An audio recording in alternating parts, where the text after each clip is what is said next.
Here in Baltimore, Maryland, it's overcast and windy. And the poor old Baltimore Orioles manager Earl Weaver is down to his last 20-game winner, Mike Cuellar. The Pittsburgh Pirates are going with a pitcher they think has been their best the last 2 months of the season, a right-hander, Steve Blass. And so the two teams who started spring training last February are now down to their final game in a one-game World Series.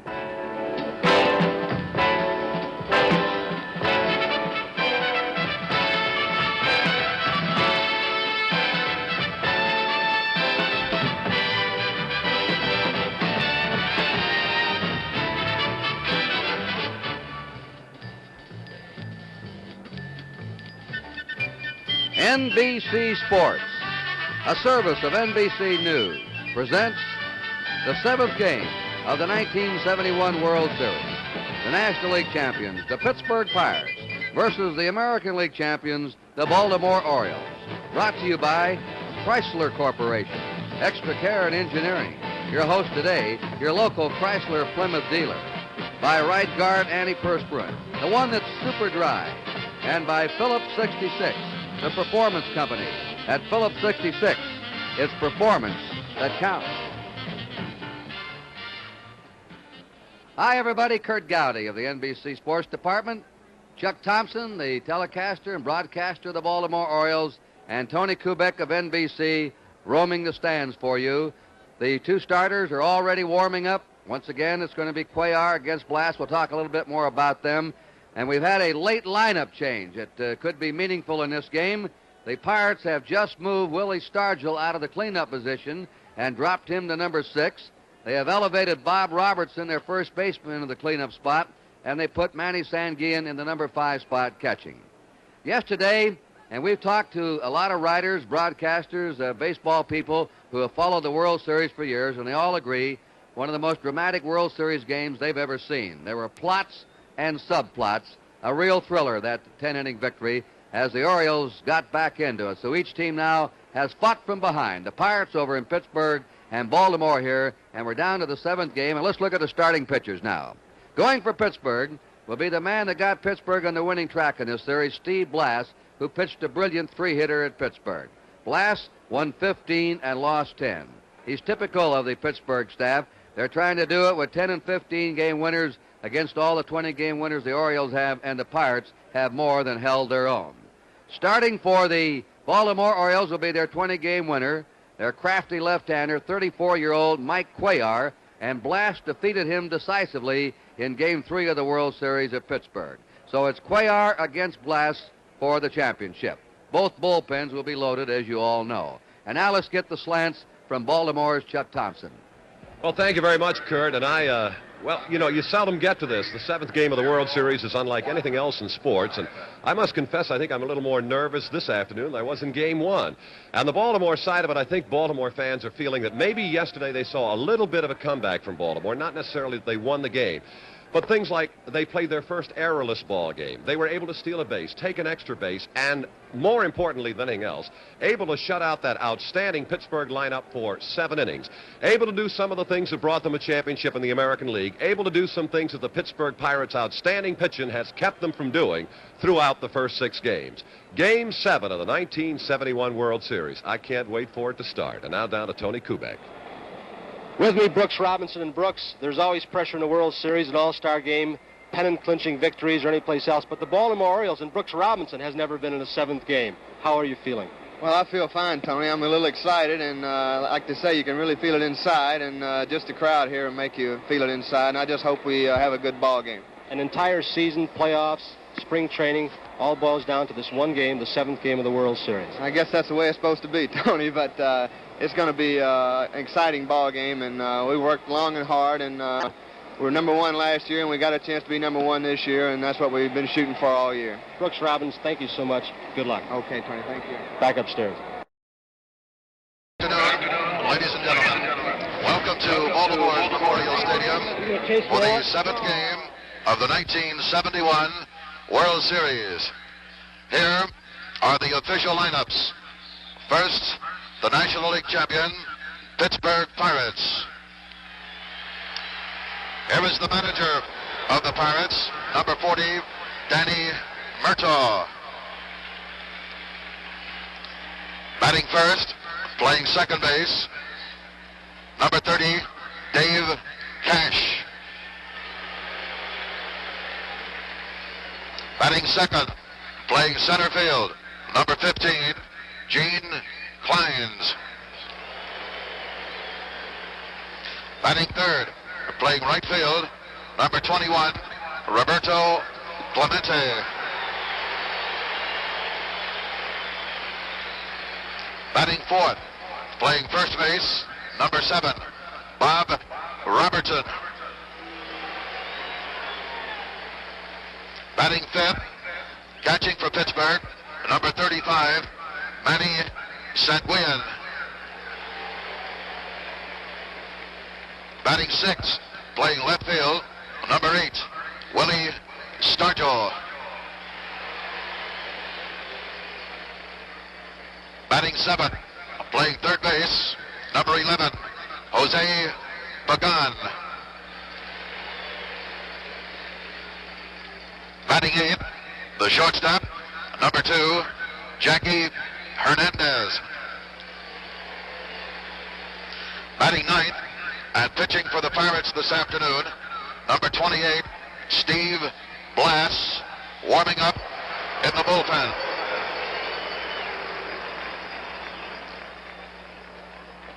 And here are the remaining players and coaches of the Pittsburgh Pirates.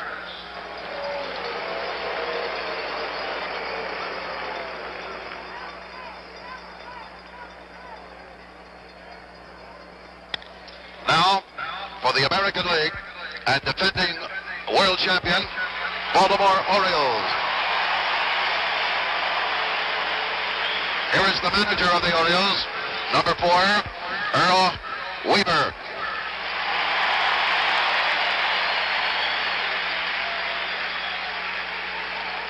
Batting first, playing left field, number 9, Don Buford.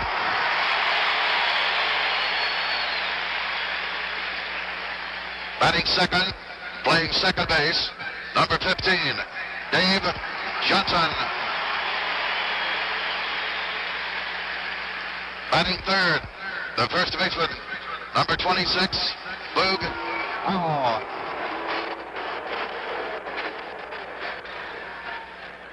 Batting fourth, playing right field, number 20, Frank Robinson. Batting fifth, playing center field, number 14, Merv Redmond. Batting sixth, playing third base, number 5, Brooks Robinson.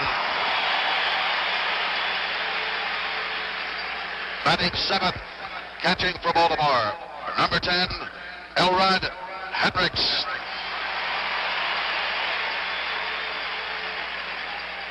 Batting eighth, the shortstop, number 7, Mark Bellinger. Batting ninth and pitching for the Orioles this afternoon, number 35, Mike Cuellar, warming up on the sidelines. And here are the remaining players and coaches of the Baltimore Orioles.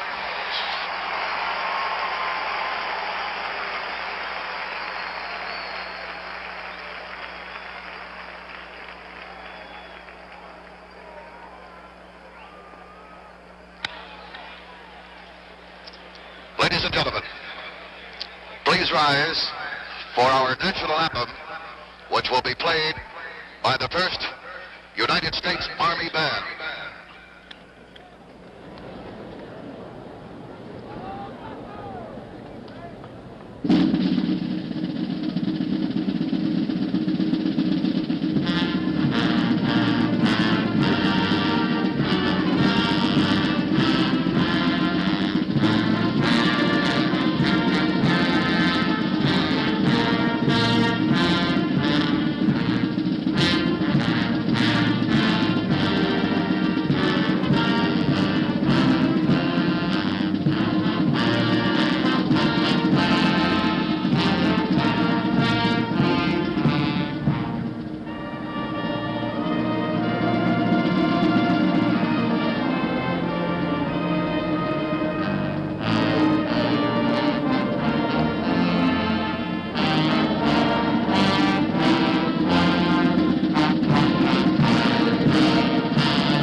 Might have wondered the shot of Elrod Hendricks why he had the bat in his hand. He was simulating a batter as Cuellar warmed up.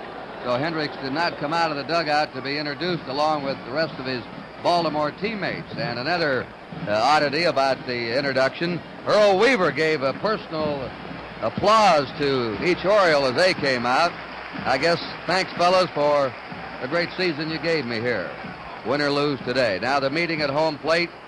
6 umpires again. Nestor Shylock will be behind the plate. You're watching Cuellar warm up. He's taking extra warm up. He has trouble getting started sometimes. Ed Sudol will be umpiring at first. Johnny Rice at second. Vargo at third. Jim Odom umpiring the left field line. And John Kibler the right field line. The ceremonial first pitch today will be thrown out by our Secretary of State, William Rogers. Commissioner Bowie Kuhn hands him the ball. Elrod Hendricks, the catcher of the Orioles, ready to receive it. Good arm. Very good, Mr. Secretary.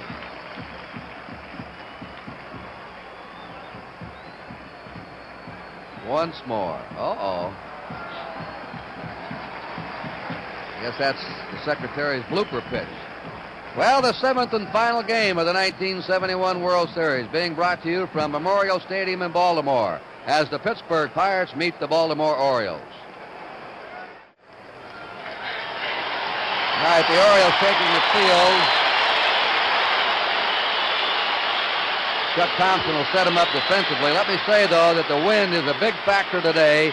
A strong wind blowing from first toward third. Balls hit in the air to right field will be held up, and the wind could cause problems on fly balls and pop-ups. Mike Cuellar slowly moving to the mound, and here to take you on the play-by-play for the first part of the game, the Orioles' voice, Chuck Thompson. Thank you very much, Kurt, and good afternoon, ladies and gentlemen. And again, the Oriole defensive infield, starting with Powell at first base, and second baseman Dave Johnson, shortstop Mark Belanger, and the third baseman Brooks Robinson. The outfield will have Don Buford in left field, Merv Rettenmund, the center fielder, and the right fielder Frank Robinson. Catching is Elrod Hendricks, and the pitcher will be Mike Cuellar. Cuellar, who started Game 3 in the Three River Stadium in Pittsburgh and had control problems, walking 6. But if you were with us through the warm-up and pre-game show, you heard manager Earl Weaver make the statement that he would take from Cuellar again today what he got in Pittsburgh, meaning that through 6 innings, but 2 runs. And, of course, the Pirates broke the ball game open in Pittsburgh against Cuellar on a walk and error, and then Bob Robertson with a booming home run. And that may have had something to do, Kurt, with manager Murtaugh's thinking and the last-minute shuffle in the lineup that knocked Stargell out of the number 4 spot and replaced him with Bob Robertson and moved Manny Sanguillen from the number 7 position, or rather the number 6 position, up to the number 5 spot, and dropped Stargell down into the number 6 position. Well, here is Dave Cash. And that's the season average, and in this World Series, he is a 154 hitter with 4 hits and 26 trips, and against Cuellar, he went 1 for 2. We're underway on the strike call. And speaking of strikes and strikeouts, Cash, in 26 at-bats in this World Series, has not struck out. And he is the only regular without a strikeout. 1 ball and 1 strike. For those of you who did not watch Cuellar in Game 3, he possesses a full repertoire of pitches. He has the good curveball. He has one of the better screwballs in baseball, a fastball, and a slider. To Brooks Robinson, and that will be the first out in the final game.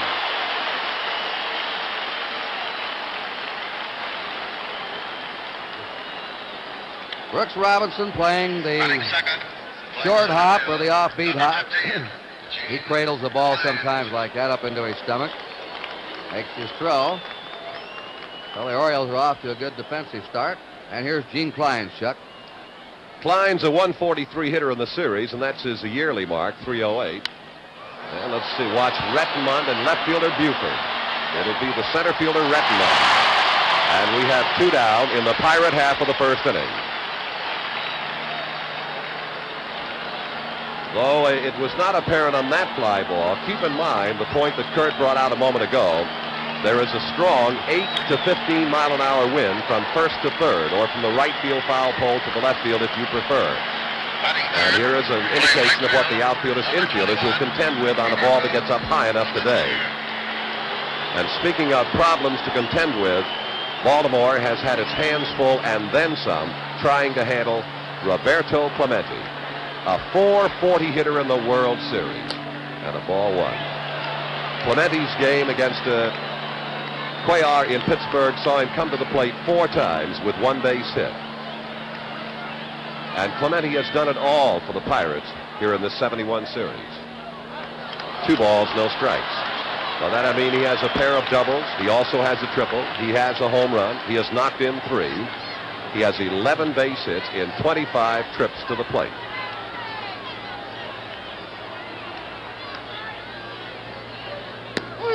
That's the slow curveball from Cuellar. Cuellar will change speeds on both the curve and on the screwball. Clemente's been murdering outside fastballs through this series, and Cuellar's been feeding him that slow junk. Belanger, the shortstop. They've got him, and it is a 1-2-3 inning. No runs, no hits, no errors, and nobody left. At the end of a half inning of play, the score is Pittsburgh 0 and Baltimore coming to bat. Now quickly we'll take a look at the Pirate defense for you. First baseman Bob Robertson, and the outstanding Norm Cash, Pittsburgh second baseman. Hernandez, the shortstop, and at third base it'll be Jose Pagan. The outfield will have Stargell in left, Rich Kleins, the center fielder, and Mr. Roberto Clemente in right field. And behind the plate we have Manny Sanguillen, and on the mound Steve Blass. And in Game 3 in Pittsburgh, he twirled a 3-hitter against the Orioles. Frank Robinson had 2 hits in 4 trips, and one of those was a home run, and that was the only run that Blass allowed the Orioles that day. And I guess when people think back over this 1971 World Series, I think a lot of people will say that Blass, perhaps more than anyone else, turned the series around. I believe I said Norm Cash for the Pirate second baseman. Excuse me, and I thank you for the correction. It is Dave Cash, of course. Thank you. And here's a fella, Chuck Buford, in the middle of everything yesterday. On base 4 times, made a big throw to second. He played some game. Ellie is a .250 hitter in the World Series. Went 0 for 4 against Blass in Pittsburgh. And the ball one.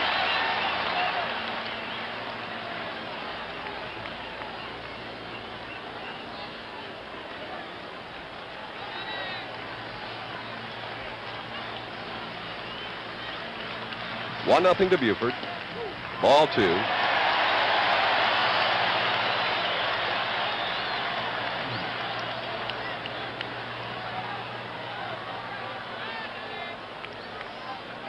Two balls, no strikes to Buford, who will be followed by the man you're looking at now, Dave Johnson, in the on-deck circle. The take on and the strike. 2 balls, 1 strike to Buford. Buford has had 5 hits and 20 at-bats in this series. 3 of the 5 have been extra base hits, a double and a pair of home runs, and a .250 average against Pirate pitching in the series. The 2-1. Good breaking stuff from Steve Blass. 2 balls, 2 strikes.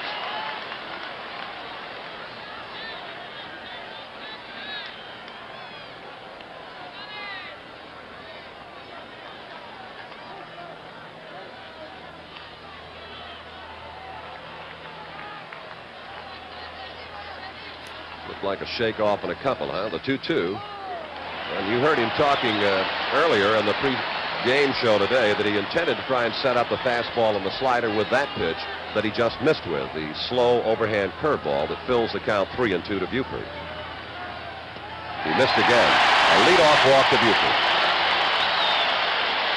In his complete game victory in Pittsburgh, Blass walked only 2 Orioles. Now he walks leadoff hitter Buford. To talk to the Pittsburgh players, their manager and coaching staff, they think a lot of Dave Johnson. They all respect him. They think he's the most underrated player in the Baltimore lineup. Very high in praise of him. Kurt, I think I would agree with that appraisal of Dave Johnson. He certainly does not or has not gotten the credit that he has deserved as an Oriole. That was a fastball and a count ball 1 now to Johnson. His series batting average is 174, 4 hits and 23 trips. And when last he faced Blass in Pittsburgh, he was 0 for 3. And of course, he had a very big hit for Baltimore yesterday. That's the lead of Buford at first.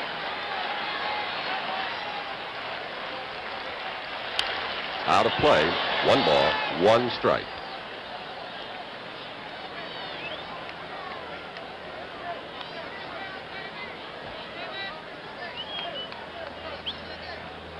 The on-deck batter, Boog Powell. And the Oriole bat boy, Jay Mazzone. I think all baseball players, particularly the American League players, and I think if you had the chance to talk to the Pirates in this World Series, would have nothing but great praise for the Oriole bat boy, Jay Mazzone.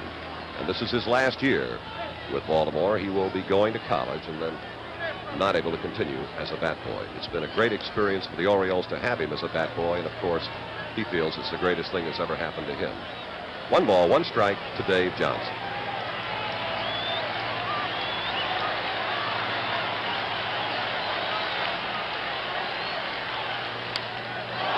The bunt.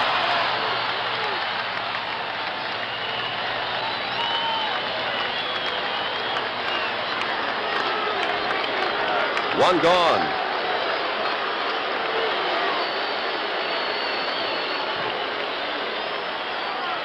As you have mentioned, and any baseball fan, of course, only too well aware that the 7th game of a World Series is just like no other game that you're going to see. Expect the unexpected. And here now, Boog Powell. Boog in his game against Blass in Pittsburgh was collared 0 for 4. In the series, 3 for 23, an average of 180, and he has knocked in only 1 run in this 1971 series. How strong has been the Pittsburgh pitching.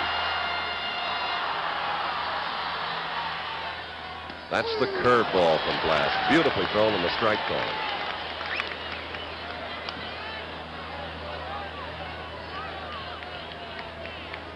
You were a little bit late joining us. Don Buford opened the game with a base on ball, stayed there as Johnson popped out on the bunt. The Pirates were 3 up and 3 down against Cuellar. Foul ball, foul ball. That's the hardest ball Powell's hit in the series. He did have all of that, Kurt, but well out in front of the pitch. It was foul the second it left the bat. Everybody's waiting for either Powell or Stargell to break out. They haven't yet. Today could be the day. Well, if both of them break out in the same game, Kurt, we're in for a super afternoon. 2-strike pitch to Boog Powell. Foul ball.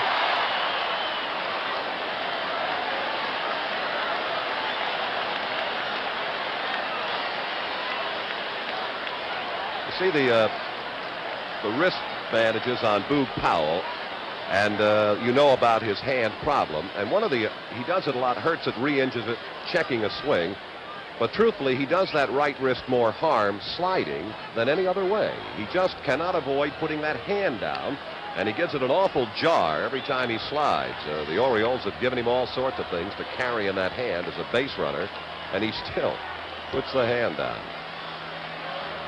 2 strikes to Powell. 1 out. Buford at first. Look now. 1 and 2.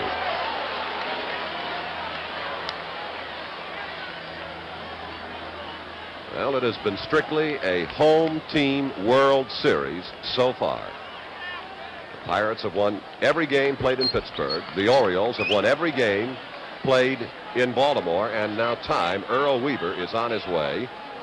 And there is something that needs to be straightened out right now. And from my vantage point, I would not care to make a guess. But Nestor Shylock wants to see Danny Murtaugh, perhaps, or Verdon, and it appears that it involves pitcher Steve Blass. I don't know whether it's something in the uniform. We've had examples of torn sleeves, white undershirt.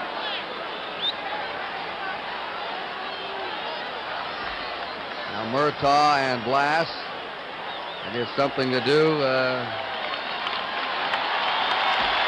Weaver's pointed out something, and Slilax agreed with him. There's Earl Weaver going back to the Baltimore dugout.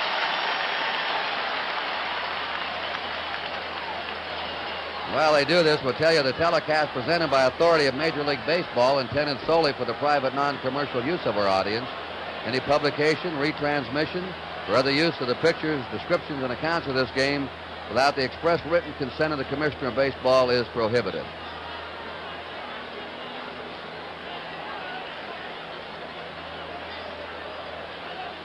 They kept looking at the mound, Chuck. I wish I could make the intelligent guess, but I really can't. And I think perhaps the best thing to do is just wait until we get the information from downstairs, and then we'll definitely know what this protest was all about.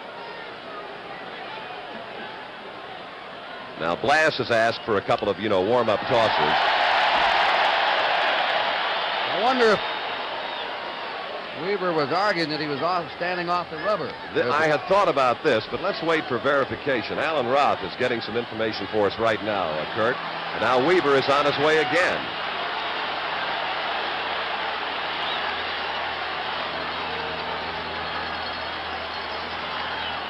That is exactly correct, Kurt Gowdy. That's what Weaver's protest was, that Blass was not in contact with the rubber, that he was pitching off the first base side of it, apparently. And 1 foot has to be on that rubber.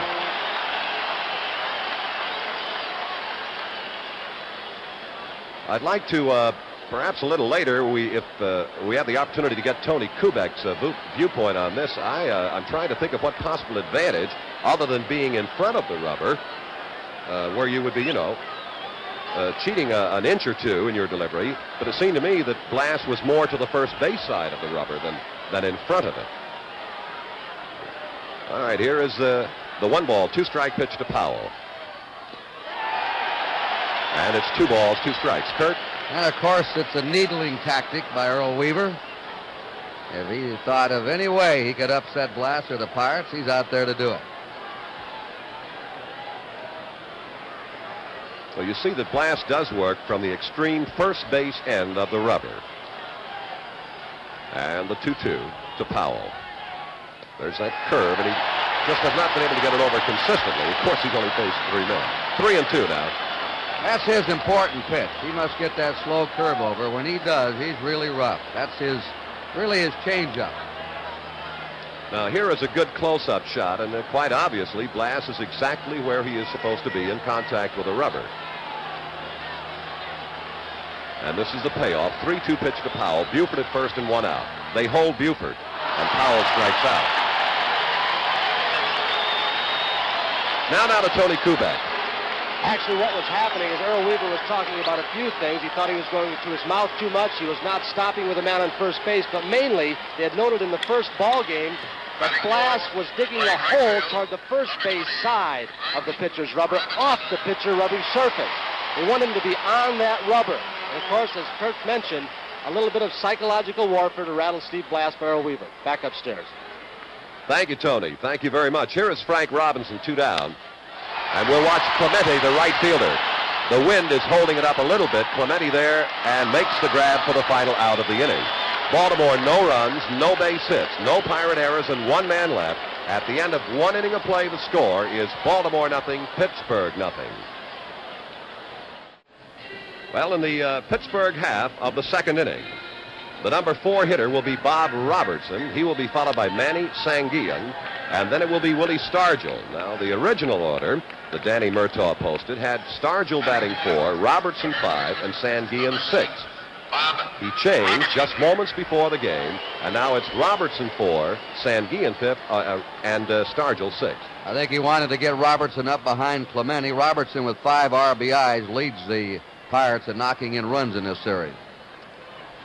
And against Cuellar in Pittsburgh, he went 1 for 4, but it was a 3-run home run. Well, 1 pitch and a line shot into the glove of Brooks Robinson. 1 away.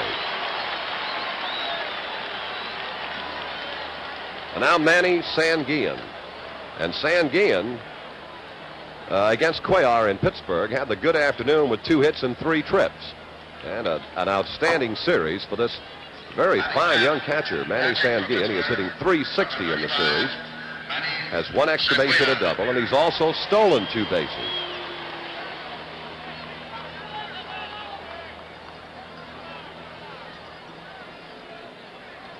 He always draws that line, as Bob Prince explained to you over in Pittsburgh, where he places his feet with his stance in the batter's box. He's digging right in alongside that line he drew for himself. Cuellar to Manny Sanguillen. And the foul out of play on the Cuellar screwball. This fella murdered lefties during the year. He hit .345 against left-handers, .300 against right-handers.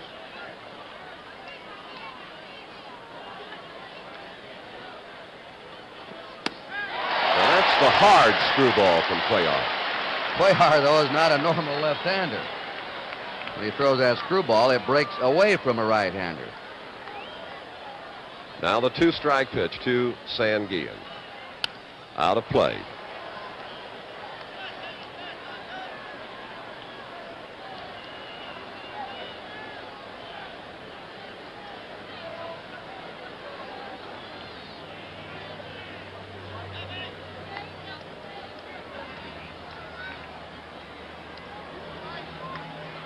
Behind Sanguillen comes Stargell. Another screw Genie missed.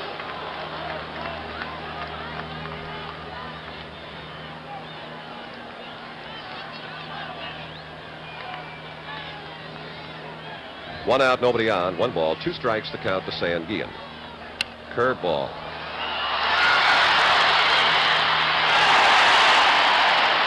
Five in a row now. Brooks Robinson staying in front of the ball. This is always the advantage of playing a ball in front of you instead of to the side. And he knows he's going against an excellent runner to first base, Sanguillen, who made it a fairly close play.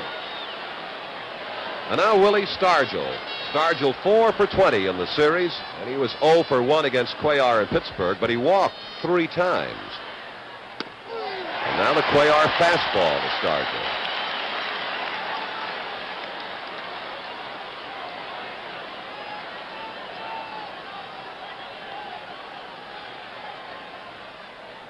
And another fastball, strike 2.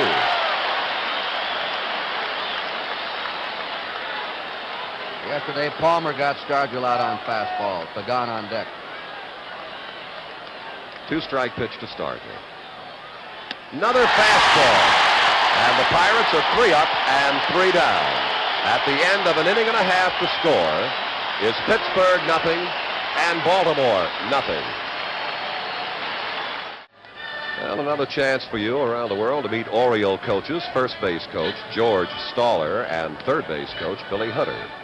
There are over 200 television stations in the United States, 450 radio stations, and 400 American Forces radio stations around the world carrying the 1971 World Series, seen in Taiwan, Canada, Puerto Rico, Venezuela, Colombia, Virgin Islands, Bermuda, Dominican Republic, Hawaii, Alaska, Mexico, United States bases in Germany, Korea, Manila, Panama.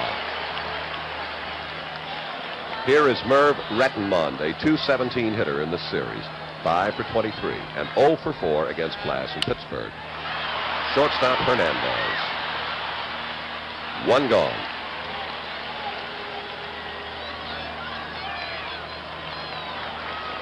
One of the heroes in the Orioles' victory in Game 6 is at the plate now, Brooks Robinson. His World Series average, as you see, right there. No extra base hits, but 5 runs batted in.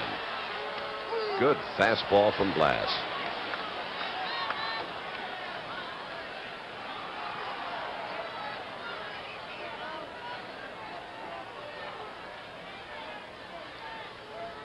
And another 1 ball, 1 strike.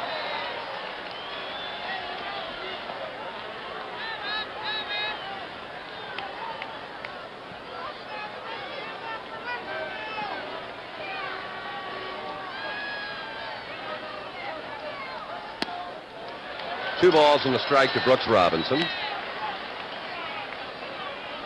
Blass used to have trouble with his fielding. He sometimes came off the mound and would be hit in the rear by a line drive. They finally got him to balance himself when he came off the mound to be able to field going either way. And the ball 3.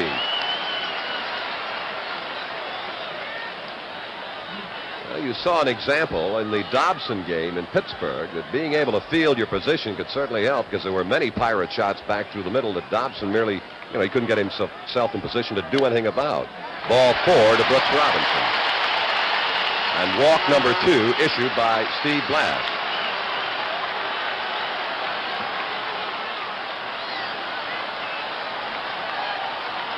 The batter will be Elrod Hendricks. He is hitting .188 in the series, 3 hits and 16 trips, and his effort against Blass in Pittsburgh, he was collared in 3 trips, and that was his seasonal mark we just looked at. And you notice that Robertson does not hold with Robinson at first base. Good breaking stuff, strike.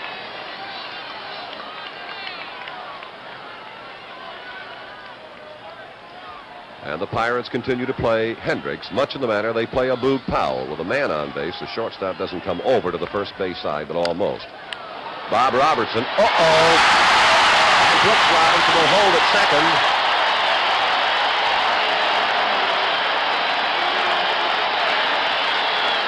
Error to the first baseman, Bob Robertson. Now watch this hop to Bob Robertson. He's been steady as a rock down there. He was watching that second hop. Looked like it skidded on him. It came up higher than he thought it would, but Robertson played. He's going to stand out at first base with the exception of this play right here. Well, in the first 5 games of the World Series, it was the Baltimore Orioles who were, making errors. Yesterday, the Pirates came up with their second. Today, they have come up with only their 3rd error in this series. Cash, beautiful pickup. He's got 1 at second. On to first, he pulled. No, he got him. He got him. Robertson maintained contact with the bag long enough to get Belanger in the double. So at the end of 2 full innings of play, the score is Pittsburgh 0 and Baltimore 0. Frank Oshiak's coaching at third for Pittsburgh. Don Leppert at first. Let's see if we can see the tail end of that double play. Here it is. We were talking about Dave Johnson. This Cash kid's been playing great ball, too. In the middle part of double plays. Now here he is starting one. Over to first. Now watch Robertson's foot. Is it on the bag? Looks like it was on the inside part of the bag. He wasn't pulled off. And the Pirates got a big double play. He definitely did maintain contact with that bag all of the time, Kurt. That's the 7th Pirate double play of the World Series. 5 have been made in the infield. To the top of the 3rd inning in Memorial Stadium in Baltimore, the final game of the 1971 series. Jose Pagan. And Pagan in the series, a .250 hitter, and that's his seasonal mark you're looking at right now. And against Cuellar, Pagan had 3 for 12 in this series. Ball 1. Cuellar has retired the first 6 Pirates he has seen.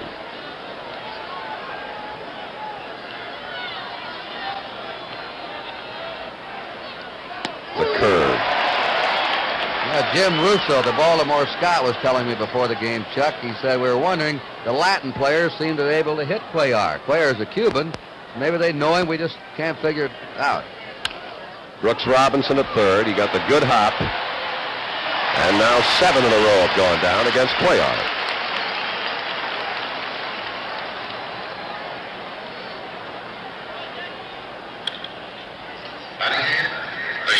Shortstop Jackie Hernandez. And a .267 hitter in the World Series and in the season, 206 as you know.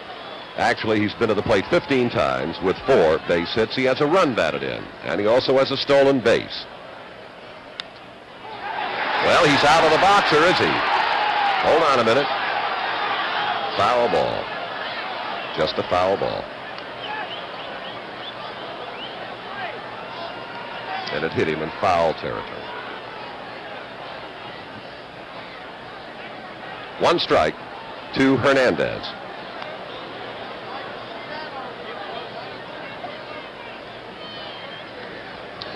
wants Shylock to take a look at the ball, see if it was scarred and in any way blemished on the bunt. You're just tuning in. 1 out, nobody on. Top of the 3rd inning, no score. It is out of play, and the count now 2 strikes to Hernandez. And Cuellar has maintained this sort of a pattern against the Pirates in the early innings. He has gotten ahead of the hitters and stayed there. 2-strike pitch. Out of the ground foul is off the first base side. 2 strikes the count to Hernandez. And Blass will be due behind Hernandez.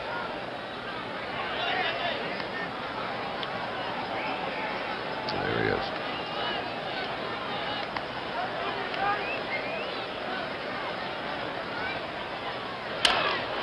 Frank Robinson tracking in right field.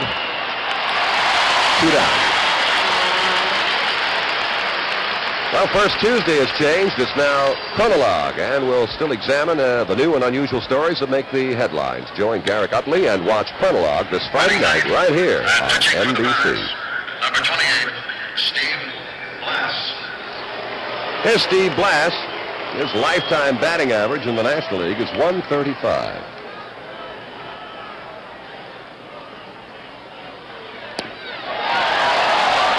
Must admit that Steve really had himself a pretty good cut. Strike 1. They're going to have a day for Blass in Canaan, Connecticut, October 22nd, I believe it is. No matter what he does today, they think he deserves a day in his hometown. Dave Johnson, second baseman, and another 1-2-3 inning for Baltimore's Cuellar. At the end of 2 1/2 innings of play, the score is Pittsburgh 0 and Baltimore 0.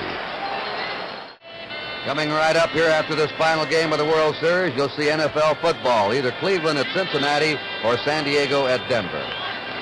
Right after today's World Series game. Mike Cuellar, who's usually shaky in the early innings, has been sharp today. He's retired 9 in a row in the first 3 innings. And that's something we haven't seen Pittsburgh do, is go down 1-2-3 like that in succession. Not since the first game. As a matter of fact, Kurt, excluding the first game over the last 5, the Pirates have had at least 1 runner on base in 38 of 43 innings, and now here they are 3 innings in a row, 3 up and 3 down. Pitcher Mike Cuellar.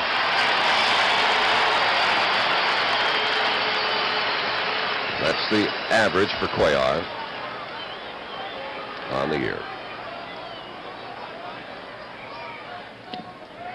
Ball 1.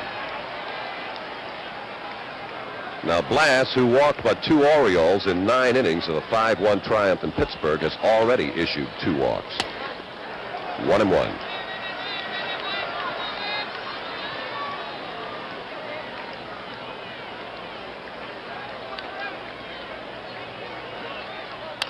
Out of play.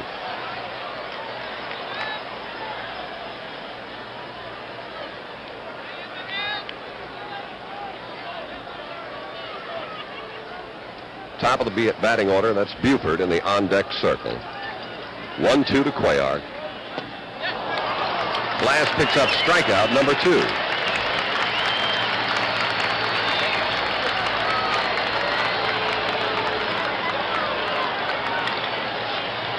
Number 9, Don Buford.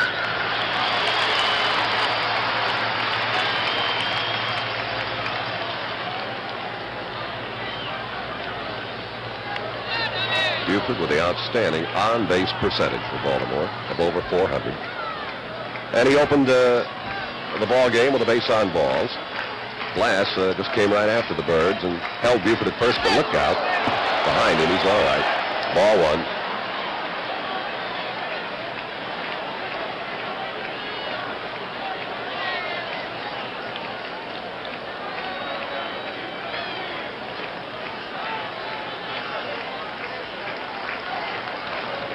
One nothing to Buford. 1-1.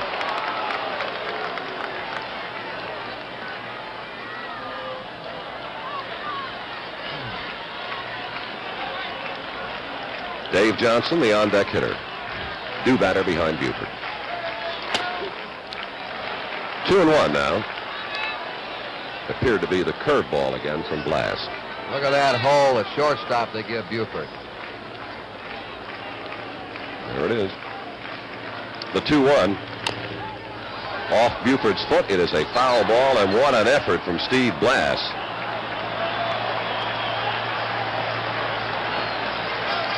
Oof.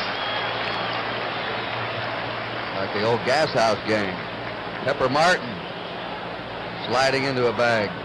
Well, if you'll not do it in the 7th game of the series, you'll not do it anywhere.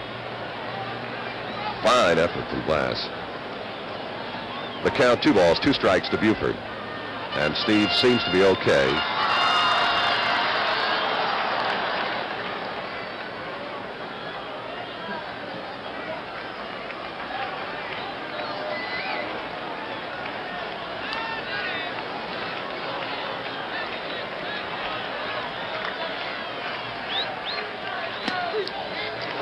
And again, Buford has a full count. 3 balls, 2 strikes, 1 out, nobody on, and no score in the last of the 3rd, Game 7. Foul ball.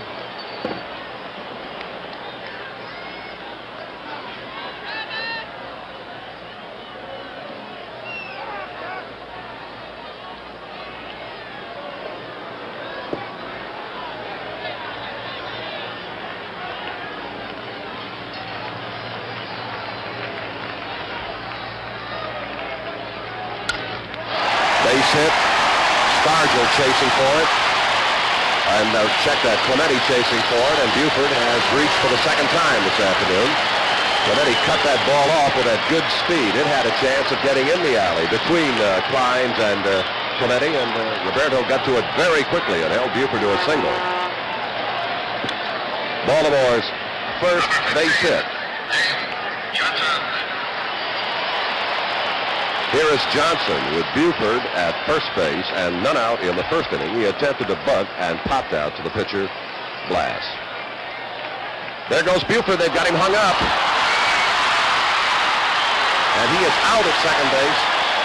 He broke too soon, and the alert Blass just cut him down. Blass saw him to Robertson. Robertson got rid of that ball quickly to Cash. Buford right into him. And let's take a look at it from this angle. He thought he was going to make his pitch to the plate. And Buford is out from the pitcher to the first baseman to the second baseman. Dave Cash bumped into by Buford, and they came out to look at him. He was flexing his right leg. But he appears to be all right. So that makes it 2 down now and nobody on.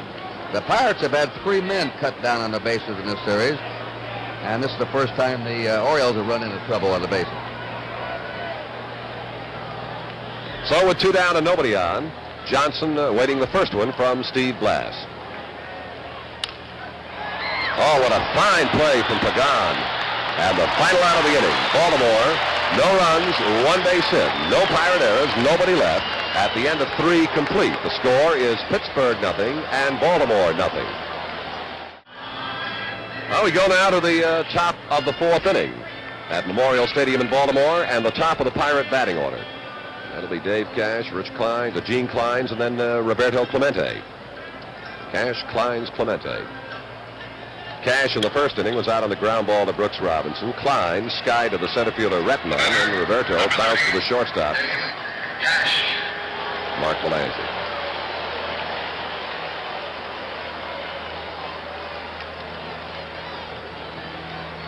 So the Pirates now start the 2nd go-round against Cuellar. Strike 1.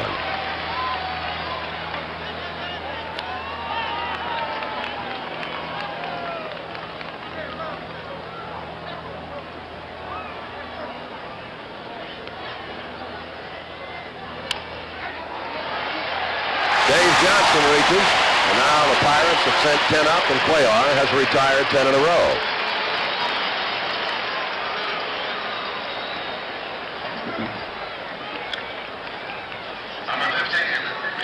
Here is Gene Kleins in the 1st inning against Miguel Cuellar. He flied to center fielder Retmond. Had the dandy year at 308. Speed to burn. Oh, he can fly.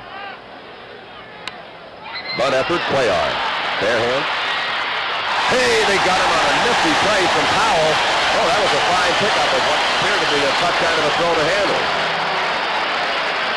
Well, we've been watching two first basemen in this series who are very underrated fielders. Watch Powell dig this one out of the dirt. The runner coming right into him, a difficult play.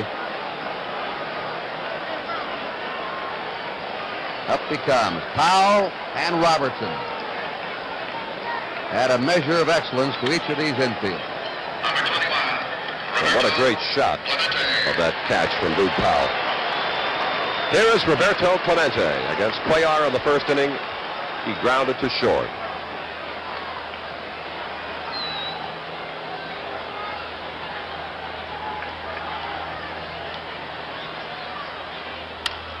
That is hit well. A Clemente home run, and the Pirates lead 1-0.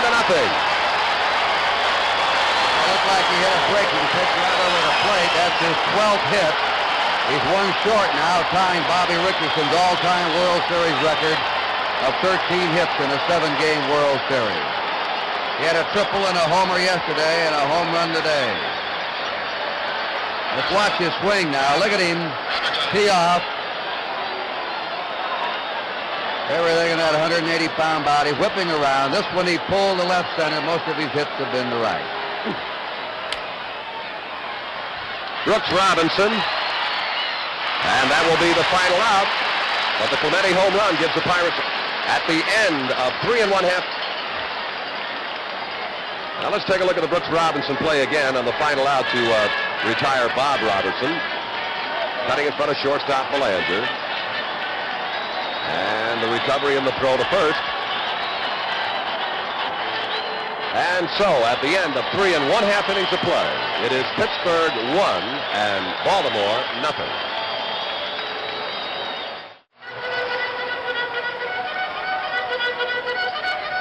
The NCAA and NBC have been partners in numerous events through the years, and the association continues with a prestigious collegiate basketball championship, another World Series event that will be seen on NBC next March. I noticed when Clemente went to his position in right, he's got quite a rooting section out there in right field. There are a few hundred Pittsburgh fans right above him, and they gave him a standing ovation. They have Pittsburgh banners and caps on out there. And if he doesn't deserve one, I'd like to find somebody who does. That's a ball one to Boog Powell. There are a lot of adjectives you could use to describe Roberto Clemente. He just lets that bat and overall brilliance do it for him. In all departments of baseball, throwing, running, fielding, hitting. Let's see if it stays in play. Coming on is Pagan. Let count, and he could not get to it. And as we have mentioned and have shown you, the Pirates overshift on Powell, of course, gave Pagan a tremendous amount of real estate to cover in an effort to get near that foul ball. And about Pagan, in Game 5, he played brilliantly at third base, and he's made an outstanding play already in this series. So he has given the Pirates some real sparkle there at third. He had to come from about the shortstop's position or in the hole off into foul ground in a chase for the Powell foul ball. And second baseman Cash is there. One away.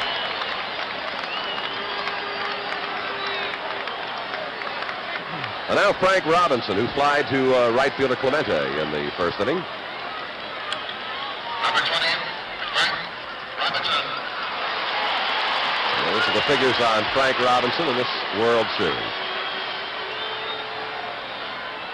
2 home runs, 2 runs batted in. It'll be out of play. Strike one.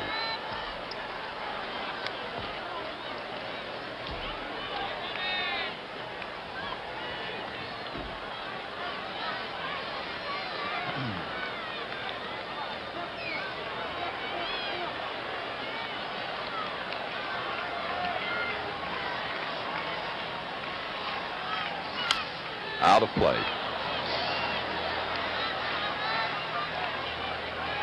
On deck hitter Rettenmund. So Steve Blass quickly ahead of the hitter Frank Robinson. 0-2. Here's his 2-strike pitch. Out of play.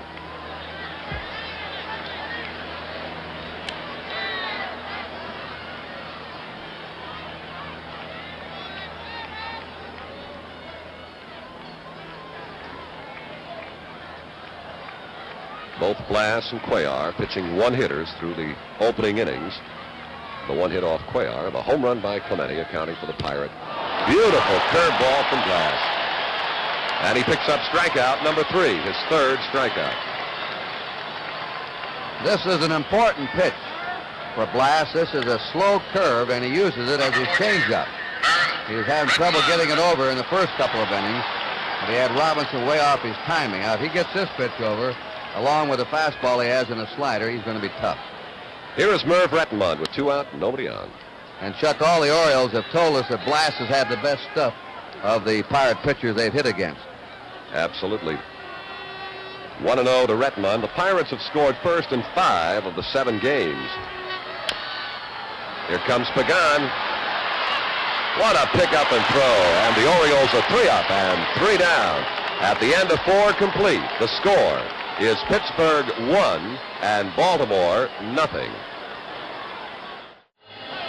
A reminder to all sports fans that in February 1972, NBC Sports will be in Sapporo, Japan, telecasting the 1972 Olympic Winter Games. Over 30 hours of skiing, ski jumping, cross-country, bobsledding, speed skating, figure skating, hockey. All the events that make the Winter Olympics so exciting. And you'll see it all right here on NBC. And as we were talking about the Winter Olympics in Japan, they just flashed on the scoreboard that the Baltimore Orioles will be leaving Wednesday for a month tour playing Japanese professional baseball team. Well, we go to the top of the 5th inning, and it'll be Manny Sanguillen, Willie Stargell, and Jose Pagan against Cuellar. Out of play. Sanguillen in the 2nd against Cuellar, grounded to 3rd baseman Robinson.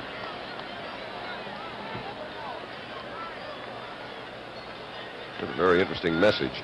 Sanguillen, the toughest Pirate to fan. 2 strikes. And they walked only 6 times all year. That is aside from intentional walks. He's up there swinging all the time.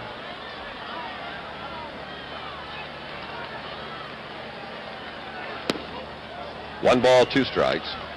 He also believes in that old baseball theory, swing hard just in case you happen to hit the ball. He really takes some great cuts.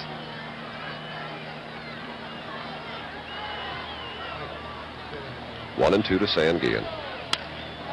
Watch Rettenmund. He'll not get to it. A base hit for Manny Sanguillen. Hit number 2 for the Pirates.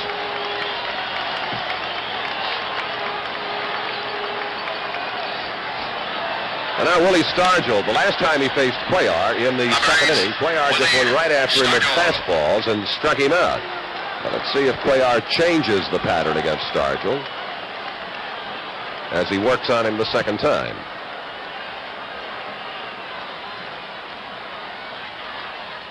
Yeah, fastball low, ball 1.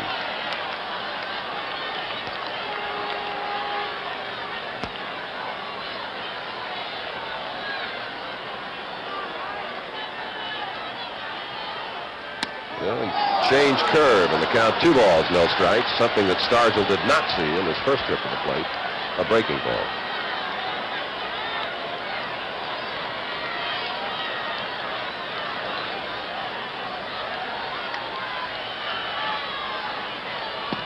Ball 3. Cuellar now behind to Stargell. Through the early innings, as you were well aware, one thing Cuellar did was to stay ahead of the hitters. Now here on the top of the 5th, though he got ahead of Sanguillen, he lost him on the base hit to center and now trails 3 balls, no strikes to Stargell. 3-1.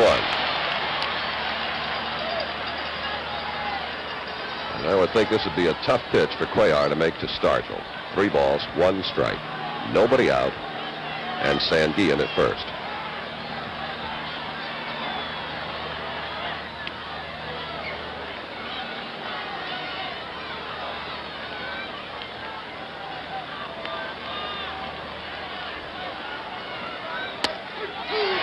Three and 2. And he came back with a fastball. Well, with the good running Sanguillen at first base, Pirates leading at 1-0. Nobody out here on the top of the fifth. 3-2 pitch coming to Stargell. Sanguillen holds, and Stargell strikes out again.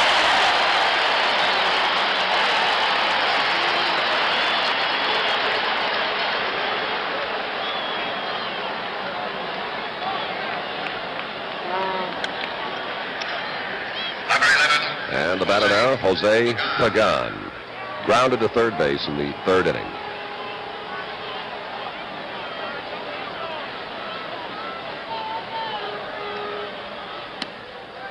Screwball outside.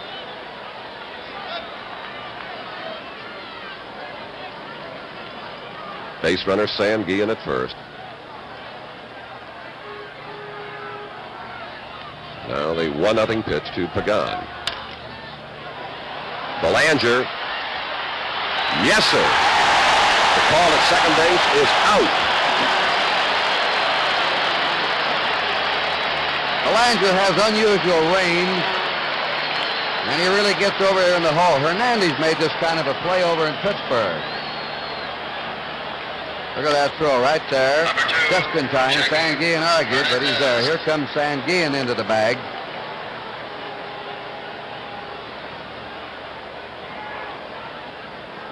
Close play.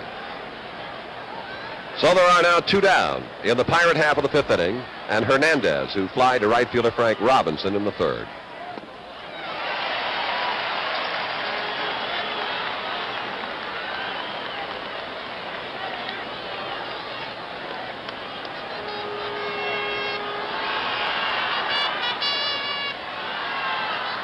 Pagan at first base. 2 out. Pirates leading 1-0.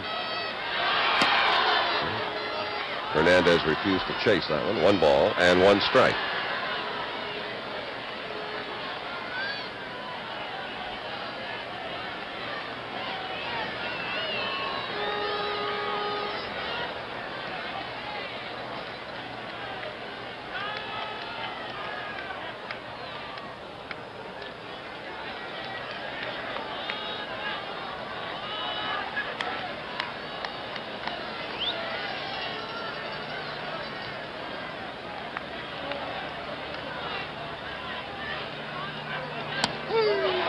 One and two.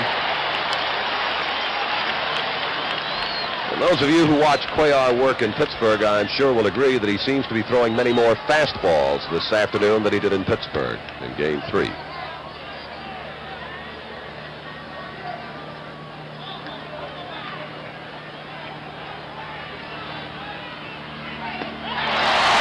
That's it for the Pirates in their half of the fifth inning. No runs, 1 base hit, no Oriole errors, 1 man left. At the end of 4 1/2 innings of play, the score is Pittsburgh 1 and Baltimore 0.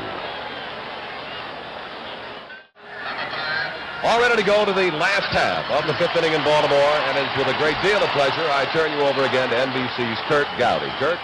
Thank you, Chuck Thompson. Brooks Robinson walked his first time. The Pirates have 2 hits. The Orioles 1 hit. That's ball for a strike. Buford has the lone hit. That came in the third inning, a single to right center. Blass has walked 2. He struck out 3. Robinson chasing the outside curve. 0-2 to Brooks Robinson. Ellie Hendricks on deck, and then Mark Belanger. Hendricks.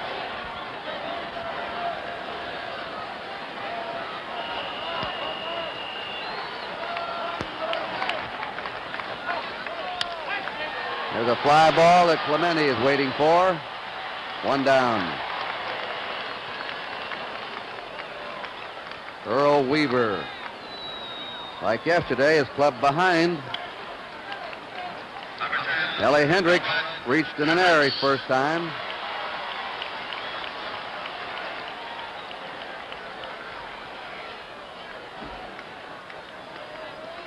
He's 3 out of 17 in this series. Aside from Buford, when he switched hits, the Pirates have stopped the Orioles' left-handed batting. Powell and Hendricks. And they have that shift on again.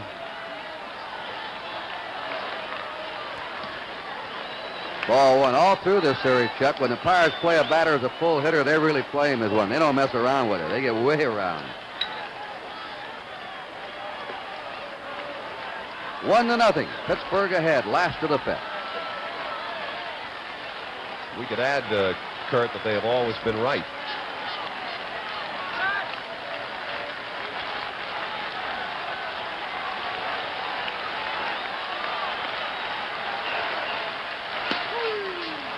A ball and a strike to Hendricks.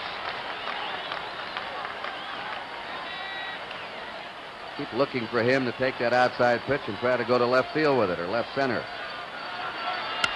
There's a drive into right center. Clemente going hard. Can't get it. Hendricks is coming for two. The throw by Kleins, and he's in there safe. He got that ball in the gap. Again, we'll watch Clemente in right field. He did it. He was able to cut it off on the drive that was hit in there by Buford in the third inning, but this one he just couldn't get to. And Kleins right behind him. Then watch this good throw from Kleins, even kind of off balance. And Hendricks reaching just ahead of him.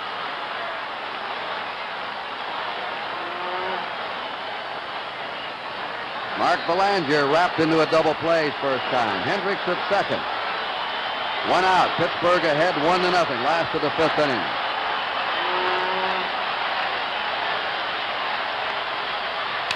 Fly ball, straightaway center. Kleins backing up. Hendricks tagging at second. He's not coming. The throw comes into the shortstop, Hernandez.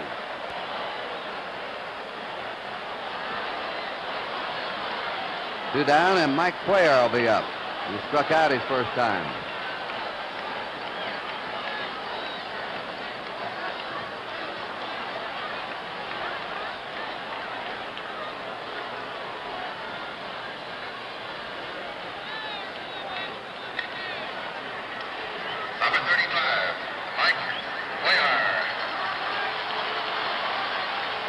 Blass looking around to see if his teammates are set. He said something to Bob Robertson at first base.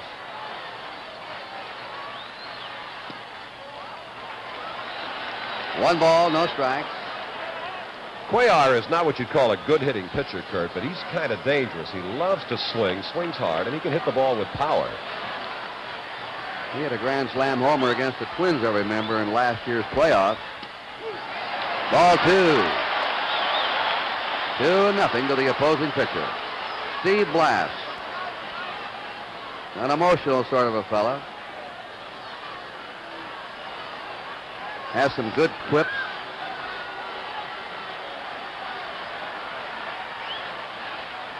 His father, a plumber, is here today, as he was in Pittsburgh. The 2-0 delivery. A strike. 2-1.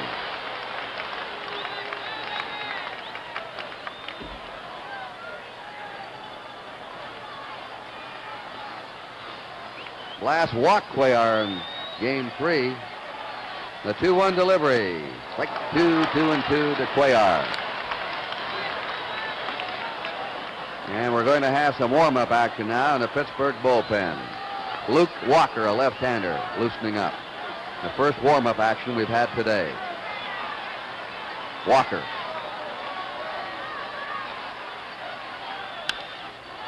That's a foul headed in back of the Oriole dugout, not a play.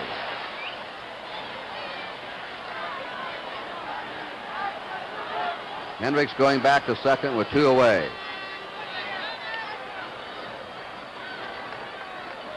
They're estimating that the winner's share of this World Series will be around 20,000, 18 to 20,000. The loser will get around 14 to 16,000 apiece. A rich payoff. The 2-2 pitch. Strike 3, he's out of there. And that's the 4th strikeout for Steve Blass. In the 5th, the Orioles, no runs, 1 hit, no errors, 1 left. At the end of 5, Pittsburgh 1, Baltimore nothing. One of the Baltimore groundkeepers, Linda Wareheim, with her little act at the end of the 5th inning, brushing off Brooks Robinson's shoes. Third base, and here's a little brush off to umpire Ed Vargo. Steve Blass leads off in the 6th inning for the Pirates. Fouls it away. Blass grounded out his first time. Will go up to the top of the order and pick up Dave Cash and Gene Klein. Cuellar and Blass hooked up here in a brilliant pitching duel on a slate gray day in Baltimore.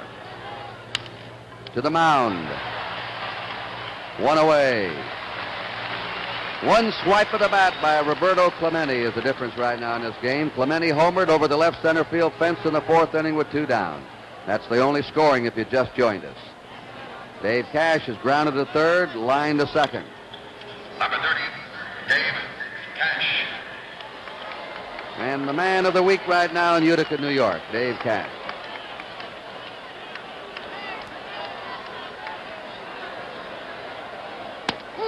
Strike, he hasn't hit much in this series, but he's played his position brilliantly. Especially on the middle of double plays, getting out of the way of rolling blocks. Punches it foul to right field. 0-2 to Cash.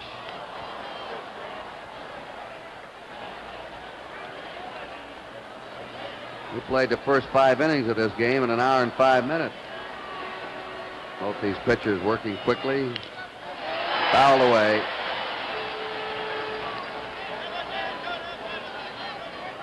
Cuellar, like Palmer, doesn't mess around on the mound. He likes to work in a hurry. Kurt, that is something that George Bamberger, the Oriole pitching coach, brought with him. He likes his pitchers to work at a good rhythm. He figures their concentration stays a lot better that way. 1 out, nobody on. 2-strike delivery. Fouled again. They talk about speeding up the game. The best way to speed it up is what Cuellar is doing and Palmer did yesterday. They really make a game move.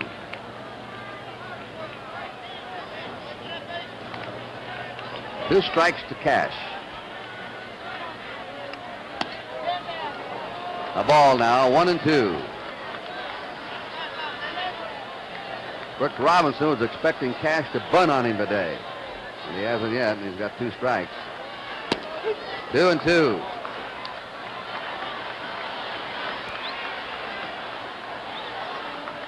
Cuellar, 34 years old, a native of Cuba. His teammates call him Crazy Horse. That's his nickname. Struck him out on an off-speed pitch.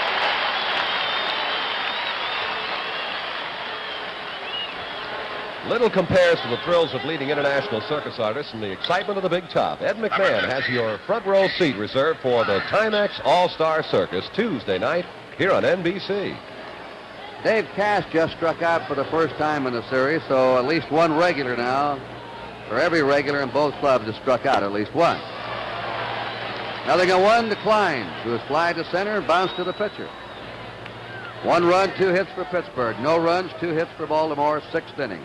2 down for the Pirates, and the base is empty. Through ball breaking away. Klein's had a great year against lefties. There's Clemente on deck.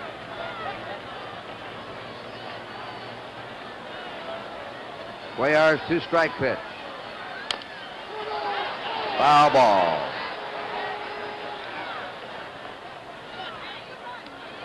This is Cuellar's 6th World Series start. He's won 2, lost 1 in World Series competition.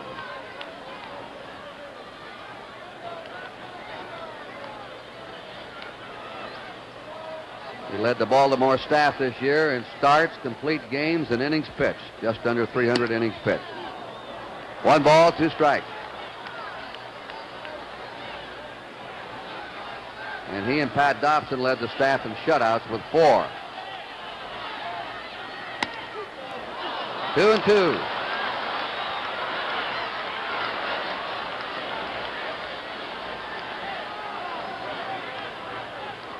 Two away, nobody on.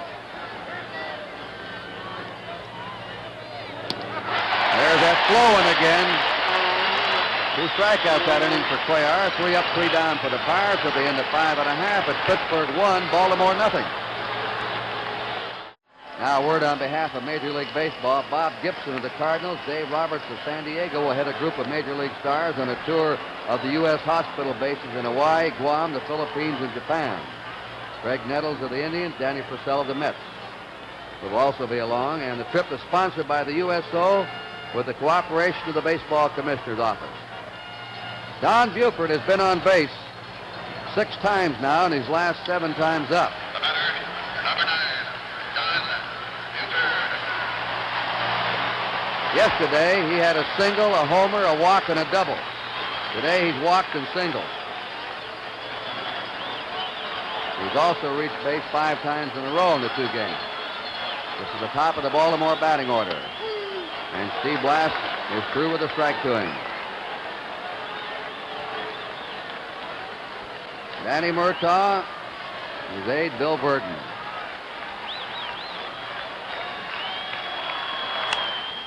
Lashes it foul. 2 strikes to Buford. Well, we finally saw Murtaugh show some emotion yesterday in those late innings. He was very unhappy with the umpiring. He started to prowl that dugout. He'll be up moving before this one is over. Very solid man, Murtaugh. A ball, 1-2.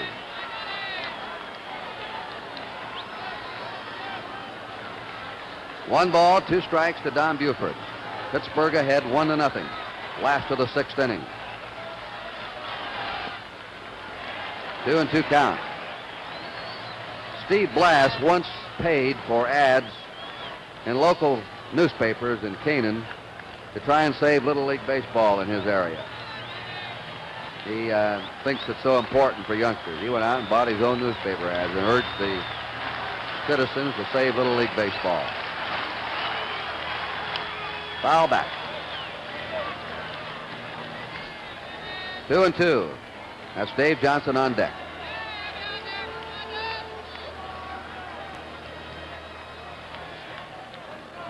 Game not quite, but in a similar pattern as yesterday's game.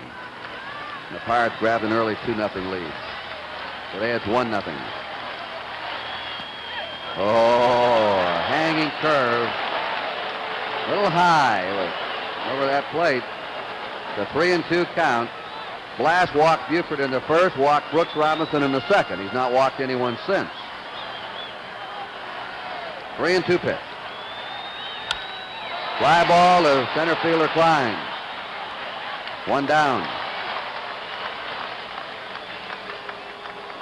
Dave Johnson has popped up trying to bunt, grounded to third. 0 for 2.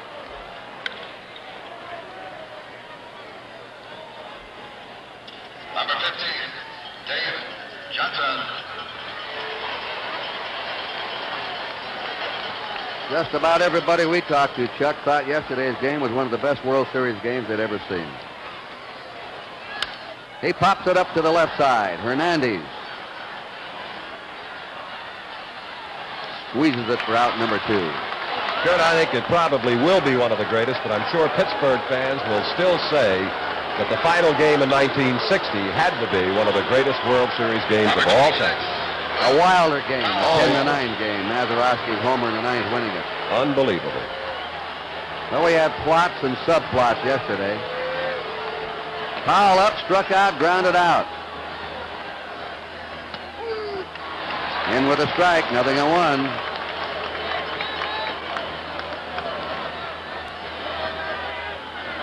The Pirates leading on Clemente's homer, 1-0. That home run came in the 4th inning with 2 out, nobody on. Curves him away. They still have that shift on for Powell. And the outfield swung to right.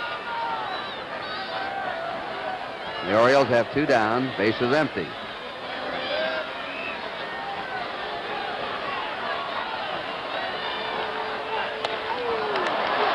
He wanted that one. 1 ball, 2 strikes.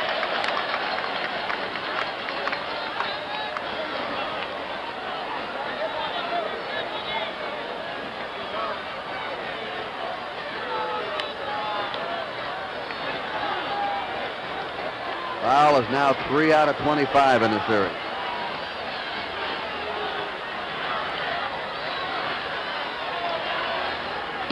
Struck him out on that slow curve. 5 strikeouts for Blass. The Orioles down in order in the 6th. At the end of 6 innings, the score, Pittsburgh 1, Baltimore 0. Bing Crosby, Bob Hope, Dean Martin. Pretty good lineup of talent in any league. And each will host his own golf tournament that will be seen here on NBC early next year.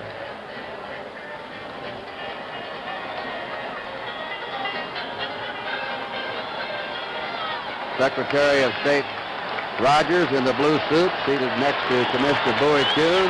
Roberto Clemente will be leading off. And the Secretary of State, like many other fans around the world, applauding his World Series play. Clemente now has hit safely in every game of a 7-game series twice. In the 1960 series, he hit safely in every game. He's hit safely in every game of this series. Hank Bauer is the only other player in World Series history who's performed this feat. If Clemente can get another hit in this game, he will tie an all-time World Series record of 13 hits in a 7-game World Series. And there's a fly ball to center fielder Retman, puts it away for 1 out. Clemente had grounded out to short and homered to left. 1 down in the 7th. A little unusual for Clemente. He hit the first pitch, and he does not often do that. All right, Chuck, here's Bob Robertson. Lined to third, grounded to third. Batting cleanup today in a late change just before the ball game by manager Danny MURTAUGH.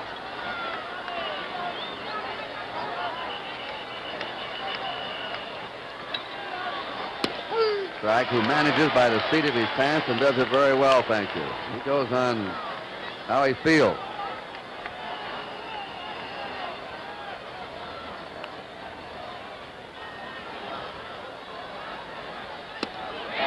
Strike 2. Boy, I would like to have one pitch back in that game, the one he fed Clemente. That's the difference right now, 1-0 Pittsburgh in the 7th.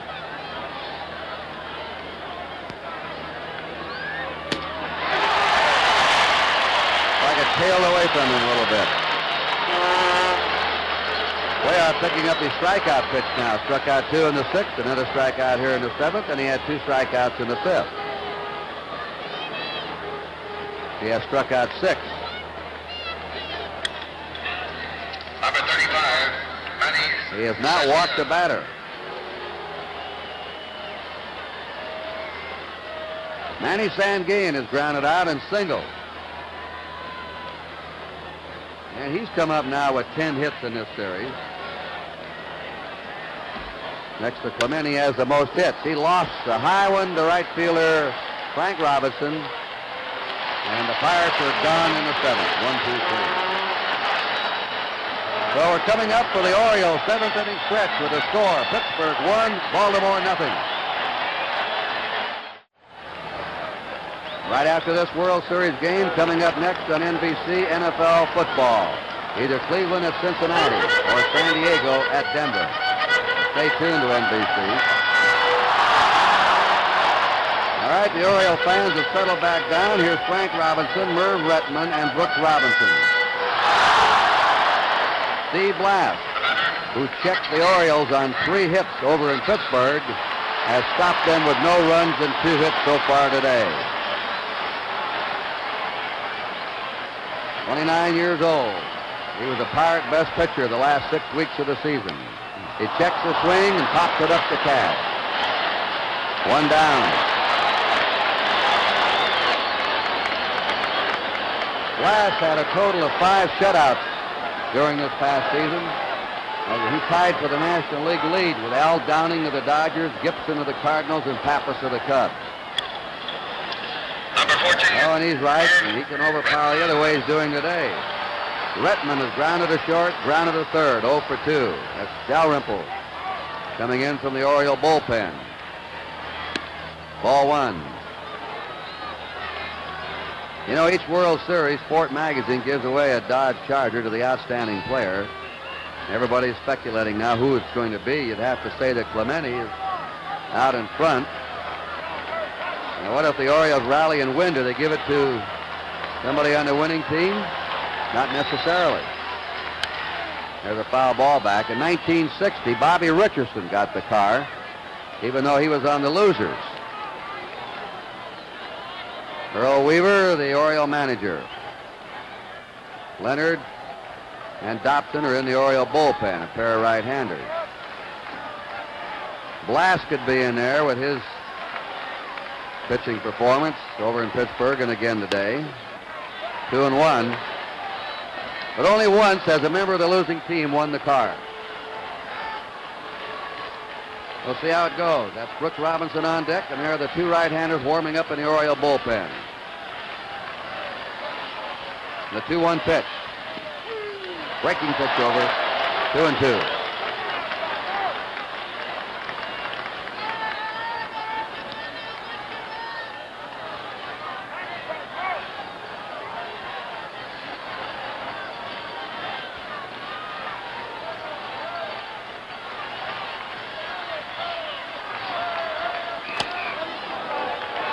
Fastball riding out of the strike zone. 3-2.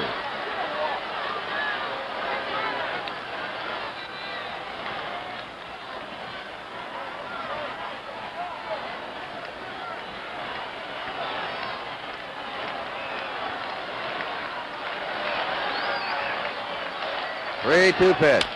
Bounding ball to Hernandez. The Pirate shortstop right there with it. They're two down. And Mr. Blass now has retired 7 Orioles in a row in easy fashion. Brooks Robinson has walked and flying to right. 1-0 Pittsburgh, last half to 7th. Blass and Clemente have combined today for the Pirates. Bounding ball to Hernandez at short. To Robertson, and Blass puts him down again. 3 up, 3 down at the end of 7 innings in Baltimore. It's Pittsburgh 1 and Baltimore nothing. The batter, number 8. Into the 8th inning we go. This game moving at a rapid pace. As Stargell, Pagan, and Hernandez face Cuellar. You won't ever get much better pitching in a World Series game than this one. But Blass holding just the slight edge. Each pitcher's allowed only 2 hits. But Cuellar gave up a home run to Clemente, and that's been the difference. Ball 1 to Stargell, who struck out twice. Cuellar has struck out 6, has not walked a batter. Blass has struck out 5 and has walked 2. The other Pirate hit was by Sanguin, a single. Cuellar behind Stargell, 2 balls and no strikes.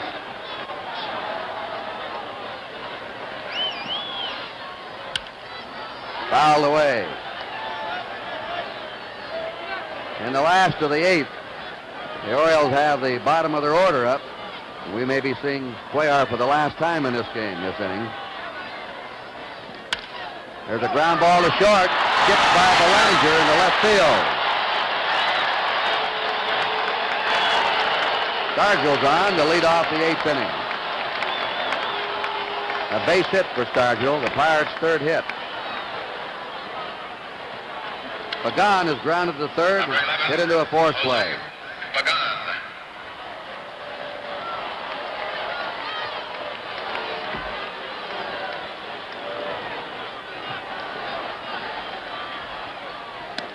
Ball 1 to him. Brooks Robinson at 3rd, Boog Powell at 1st, defending against the bunt.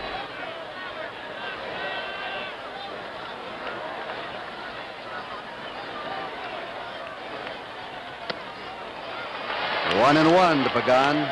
You have Hernandez and Blass, the number 8 and 9 hitters behind Pagan.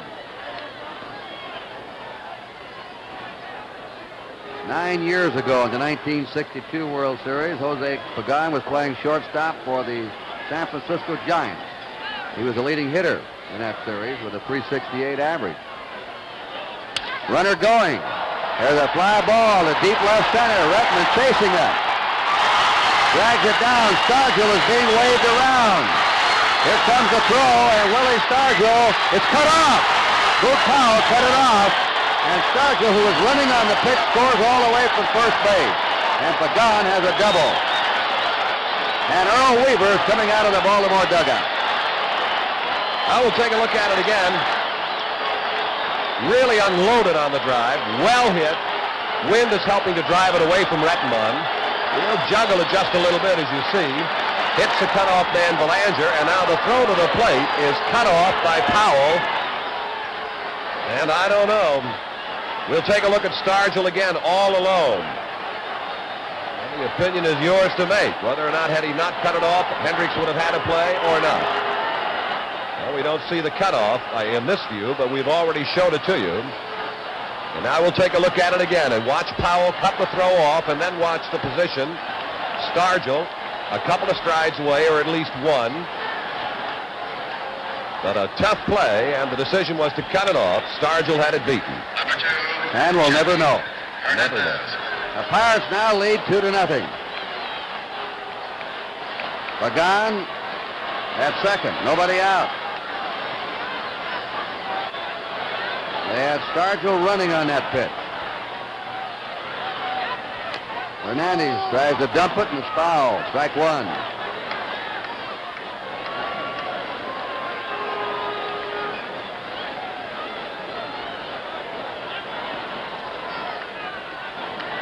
No team has ever won every World Series game in their own ballpark. The Orioles now trailing 2-0. They have a chance to set some World Series history, but they're behind right now.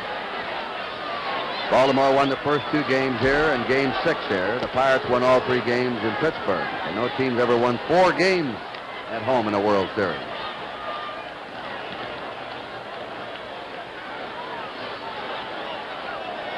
Pagan at second. Eddie Watt, a right-hander. Pete Rickard, a left-hander, are getting ready in the Baltimore bullpen. 2 strikes to Jackie Hernandez.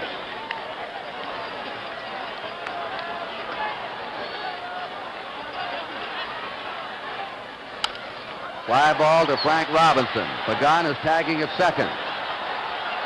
He's holding. Robinson's throw is into Brooks Robinson. Early strong throw by Frank Robinson.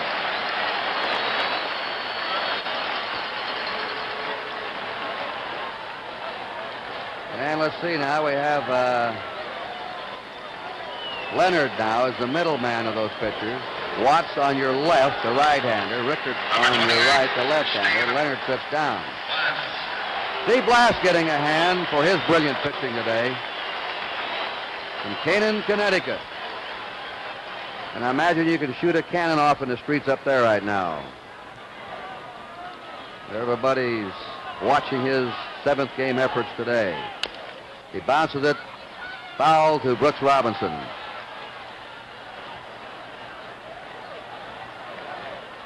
That's Pagan at second, 1 down. The Pirates have just scored again. They lead 2-0 in the top of the 8th.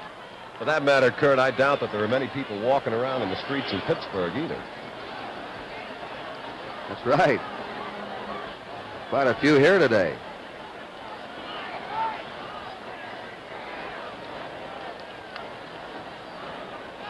They were saluted, incidentally, on the message board a little earlier. A salute to the Pirate fans for their very good team and their class baseball organization is what the message board said. That's by the Baltimore organization. Pagan at second. 2 strikes to Steve Blass. Dave Cash is on deck.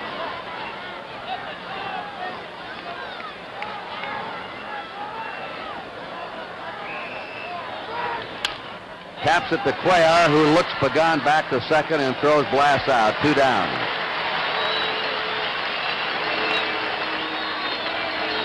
The Magic Kingdom of Walt Disney's World comes to life with help from Julie Andrews, Jonathan Winters, Glenn Campbell, and Bob Hope in a very special Friday night, October 29th, right here on NBC. Dave Cash is grounded out, lined out, and struck out.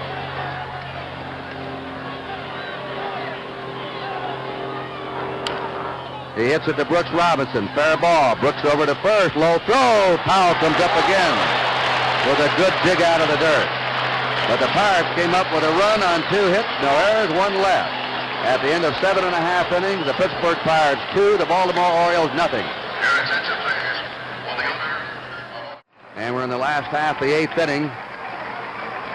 The Orioles, the defending world champs, are behind by 2 runs. They have 2 innings left now, and Steve Blass has retired the last 8 batters he's faced. And Hendricks has reached in an errand double, a strike. He has one of the 2 hits off Blass. Buford single in the 3rd, Hendricks doubled in the 5th. And again the shift on against Hendricks, with Hernandez, the shortstop, playing in back of second base. Inside a ball, 1-1. The Pirate bullpen is quiet right now.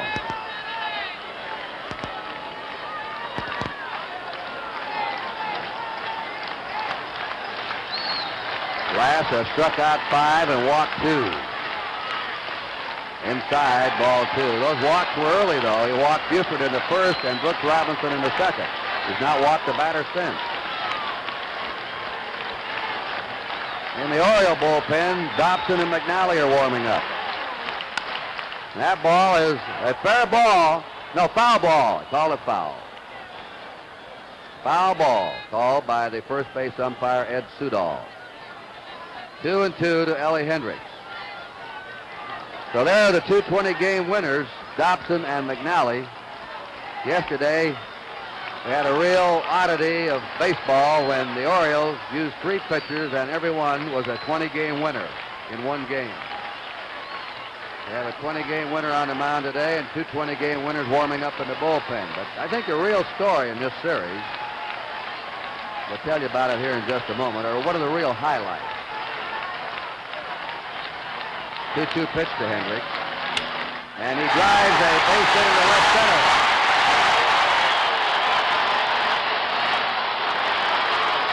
I think one of the real highlights, Chuck, is after the failure of their leading pitcher, Doc Ellis, a 19-game winner, the Pirates, with 6 different starters with sort of odds and ends pitchers, 10-game winners, 12, 15-game winners, have battled those 4 20-game winners to a standstill and right now hold a slight edge.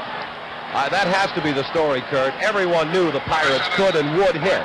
Everyone accepted the fact that they defensively could play a game, too. But no one expected the Pirate pitching to be what it has been in this series. Magnificent. Mark Belanger hit into a double play, flying out. Strike 1 to him. 2 runs, 4 hits for Pittsburgh. No runs, 3 hits for Baltimore. Last of the 8th inning. And you see in the background, Chopay in the on-deck circle. He's going to pinch hit for Cuellar. 1 ball, 1 strike. Ellie Hendricks at first, nobody out on the last of the 8th. Clemente hit a home run in the 4th for Pittsburgh. Pagan doubled in a run in the 8th. That's the scoring. 1 ball, 1 strike. Foul off the 5th, 1-2. And still no action in the Pittsburgh bullpen. There may be now, though. I see some stirring around out there. Yes, they're getting the cart out of the way, and I think somebody's going to start warming up. Looks like Luke Walker. 1 ball, 2 strikes. And there's a drive up the middle for a base hit. Hendricks goes in the 2nd, and the Orioles have the tying runs on base in the last of the 8th.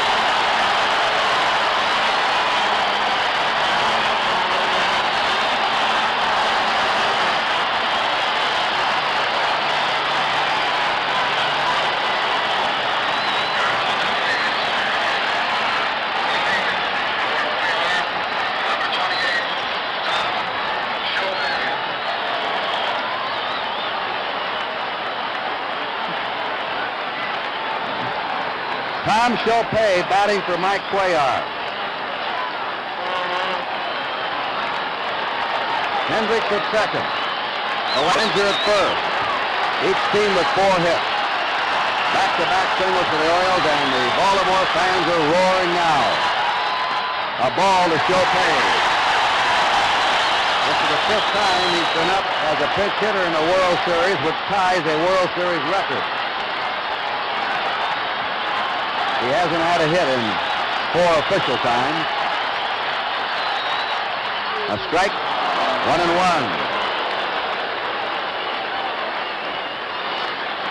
The Pirates are in tight. Let's see, they start warming up.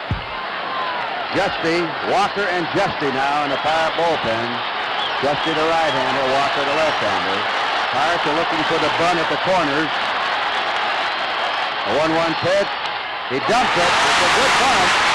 And it moves the runners up in the second and third. A perfect sacrifice by Chopin.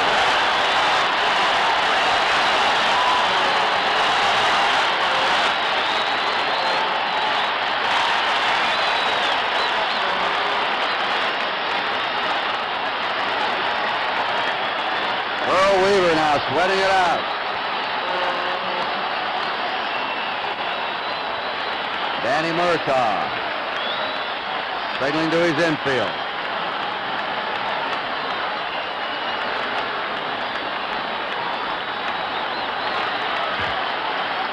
Walker made that, or Blass made that throw to first. I think he would have had a real gamble trying to go to third. Sanguillen had pointed to third. The catcher calling the play, though. You saw Sanguillen point to third. You thought Blass could have got Hendricks at third. Hendricks is at third now. Belanger at second, one out. Foul back by Buford, who's walked, singled, and flied out. 2-0, Pittsburgh. Baltimore's big threat of the game in the last of the eighth inning. There's Hendricks at third, and Belanger at second.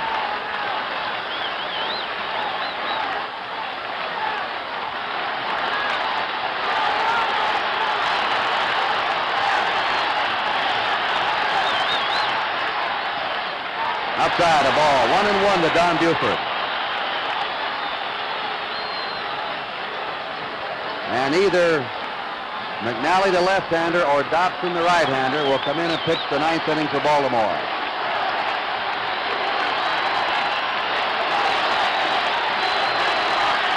One and one pitch. Foul back, and Blass was ahead of him. 1 ball, 2 strikes.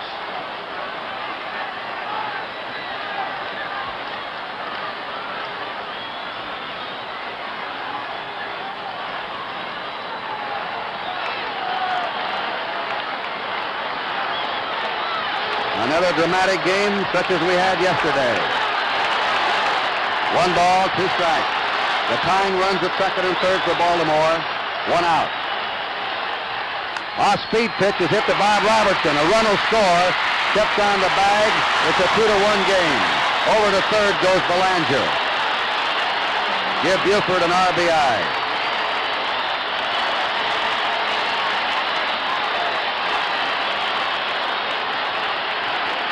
Pittsburgh 2, Baltimore 1 in the last of the eighth inning.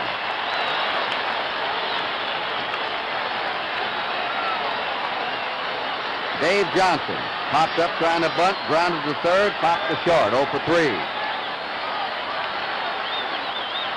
Yesterday he came up with a big hit when he looped a single into left field in the 7th inning to tie the game. Pagan is playing shallow at third against him. Breaking pitch away, 1-0. There's Pagan even with a bag. Belanger's at third, 2 down. The Pirates 2, the Orioles 1.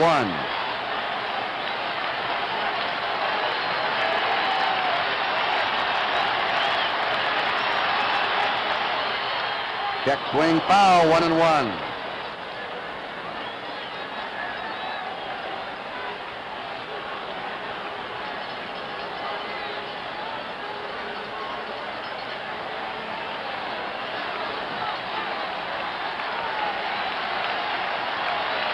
One and one to Dave Johnson.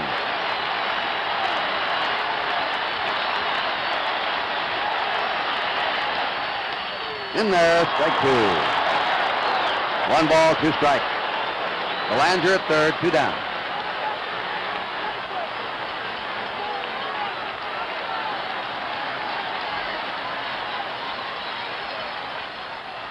Now Blass wants to talk to Sanguillen.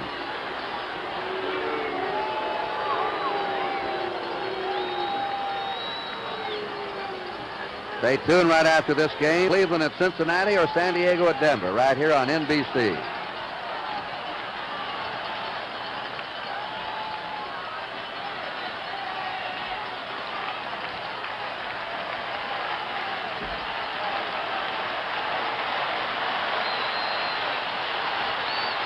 1 ball, 2 strikes to Dave Johnson. Belanger at third, 2 down. Inside. 2-2.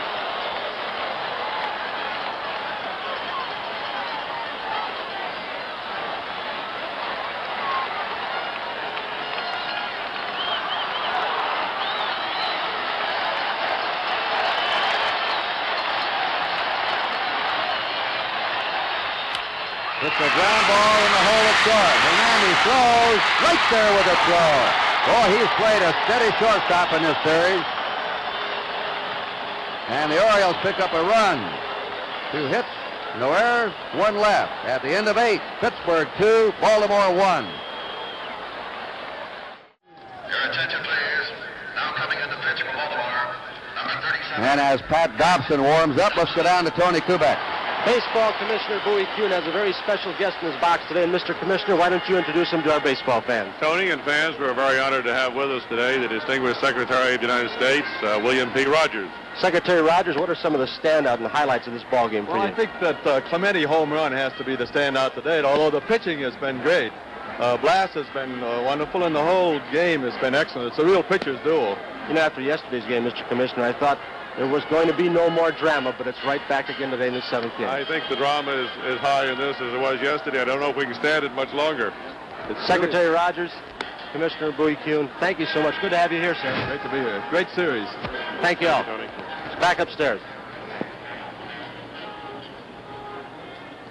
All right, this is Pat Dobson, who in the 9th inning will face Gene Kleins, Roberto Clemente, and Bob Robertson. A couple of final pro football scores. The Washington Redskins won their 5th in a row, shutting out the St. Louis Cardinals 20-0. And the Miami Dolphins murdered the New England Patriots today 41-3. 2 final scores. Right after this game, we'll have NFL football on NBC. Cleveland at Cincinnati or San Diego at Denver. Gene Kleins has flied out, bounced to the pitcher, and struck out. The Pirates have 2 runs and 4 hits. The Orioles have 1 run and 4 hits.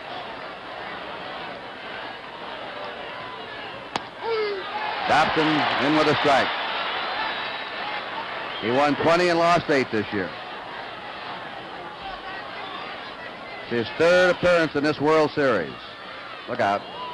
1-1. He's pitched 6 innings, given up 11 hits in this series, and an earned run average of 4.50. His 2nd relief appearance.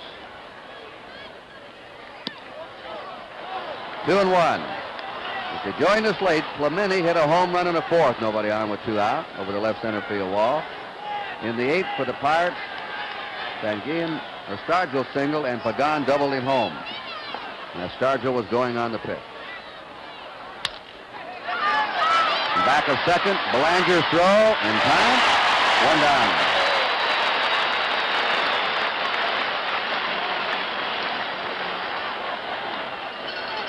Roberto Clemente coming up. If the Pirates would hold the lead in the last of the 9th inning, this would be his last chance at tying a World Series record. He's getting an ovation here in Baltimore. He's been, as he has in his entire career, a total ball player in this series. Running, throwing, fielding, and batting. He has 12 hits. The record is 13 by Bobby Richardson and Lou Brock. They each had 13 hits in a series. 7-game series. Ball 1 to Clemente. He grounded to short in the 1st, homered in the 4th, flied out to center field in the 7th. And if your Oriole fans are looking ahead, they'll have Powell, Frank Robinson, and Retman up in the last of the 9th inning. Ball 2 to Clemente. He's had 11 years between World Series, and he's made them count. At the age of 37, he has burning pride. He wanted to have a great series, and he had. 3 balls and no strikes to Clemente.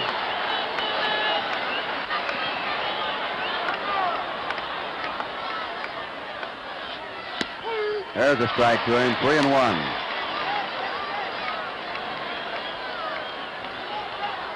The way he's played here, You take a look at that body and see the way he still throws and runs. He should play for another 2 or 3 years at least, unless he gets some hard luck injuries. 3 balls and a strike. 3-2 now.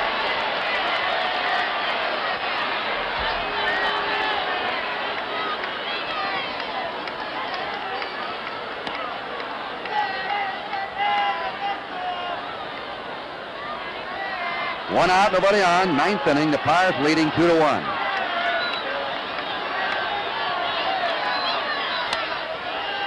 And a foul. 3-2 to Clemente.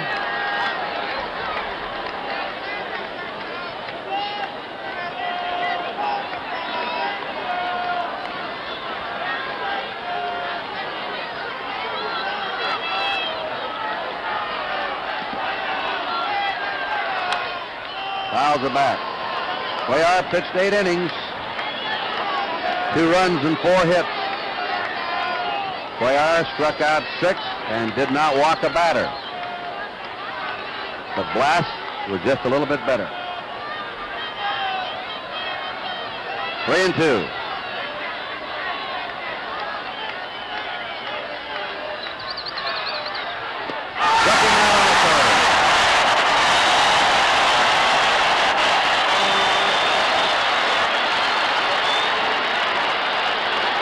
Two down for Pittsburgh in the 9th.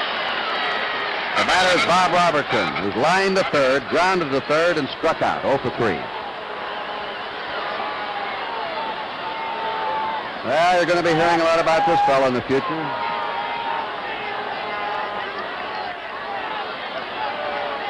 He did 6 home runs in postseason play for the Pirates. A strike.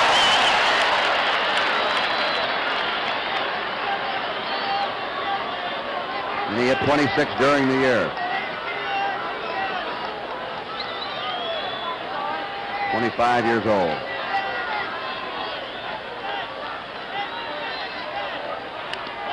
Fouls the breaking pitch back. Strike 2 to Bob Robertson. 2 down, nobody on. On deck, Manny Sanguillen.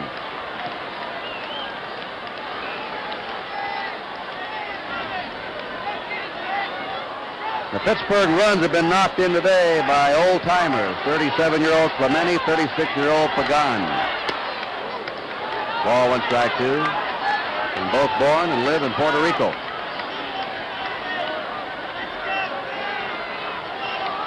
One ball, 2 strikes to Bob Robertson.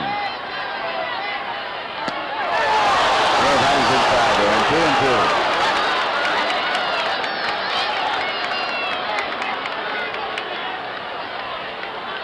2 outs, base is empty.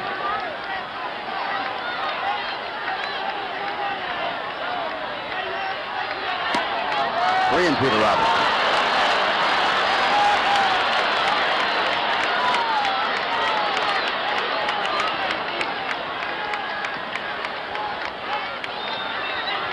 Pittsburgh ahead 2-1 in the top of the 9th inning.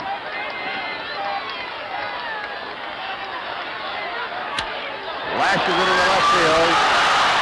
Buford over there for it. Robertson makes the turn and holds. Base hit number 5 for Pittsburgh.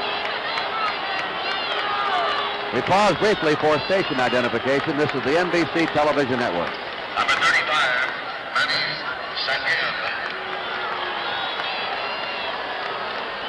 And back here in Baltimore, this is Curt Gowdy with Chuck Thompson and Tony Kubek. As Manny Sanguillen is up now. He has singled in 3 times.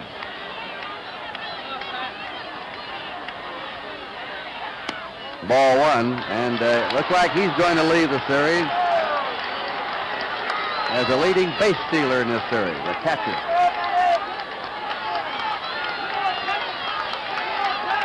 Remember that the NFL football will follow this World Series game. There's a strike. As soon as we're through here with the 7th game of the series, we'll be switching to either Cleveland at Cincinnati or San Diego at Denver, NFL football. Bob Robertson at first, 2 down. Pirates leading 2-1. 9th inning.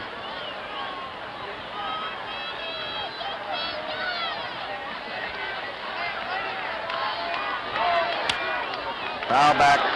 A ball and 2 strikes to Sanguillen.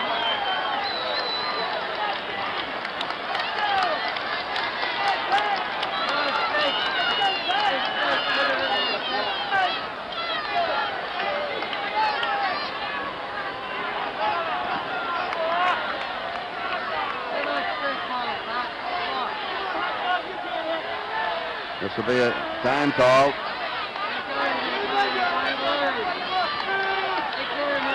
1 ball, 2 strikes is the count. 2-2.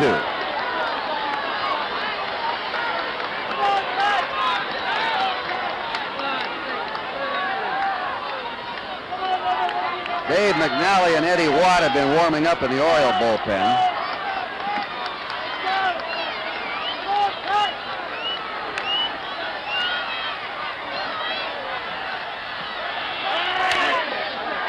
Tough chance for Brooks Robinson. The throw. Safe at first base. And once again, for a catcher, the outstanding speed of Sanguillen is something. He beat it out. Robertson's at second. Sanguillen's at first. Watch him leg this one out now. By Dobson, charged by Brooks Robinson, who makes a good play on this.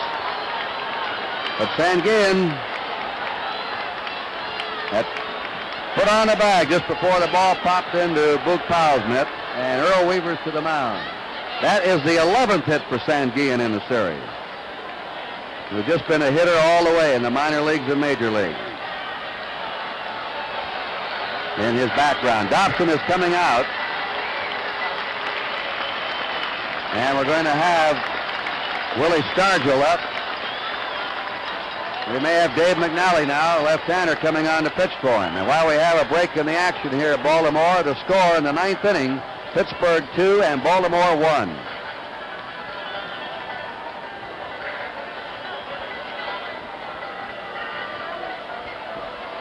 Hard to become the 1971 World Champions. It's not going to be an easy job. In the last half of the 9th inning, Boog Powell, Frank Robinson, Merv Rettenman, and then, of course, Brooks Robinson, if she should get to the plate.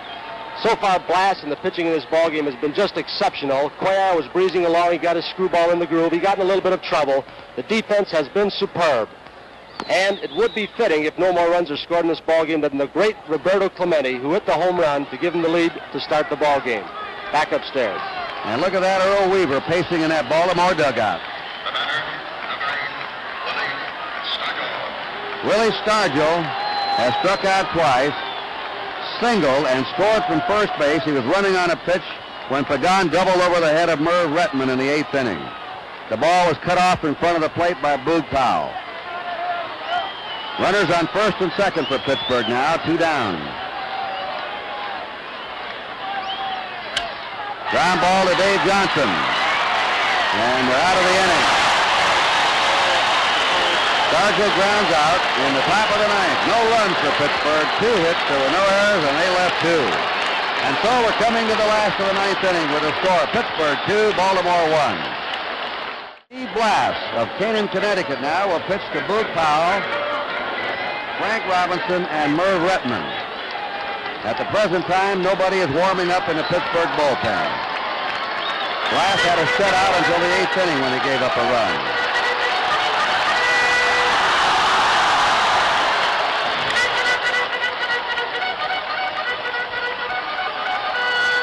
Blass has struck out 5. He's walked 2. He's not walked a batter since the 2nd. He's allowed 4 hits, 3 singles and a double. Boog Powell struck out, grounded out, and struck out. They keep that shift on against him. Blass curves him for a strike.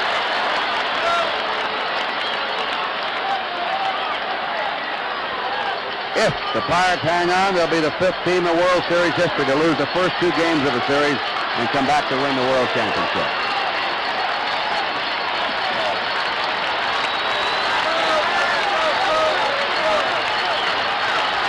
One strike to Powell. 9 away, 1-1. The sun trying to come through for the first time today.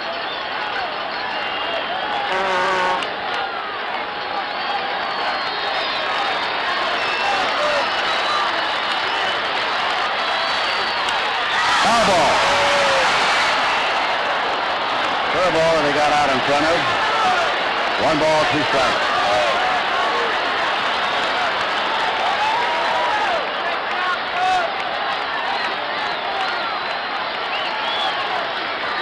Baltimore trailing 2-1. Powell leading off, last of the 9th inning.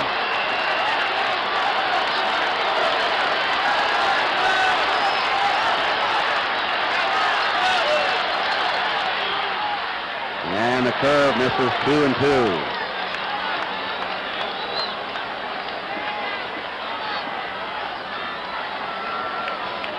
He uses that as his changeup, that slow curve. It's been an effective pitch for him. 2-2 to Powell.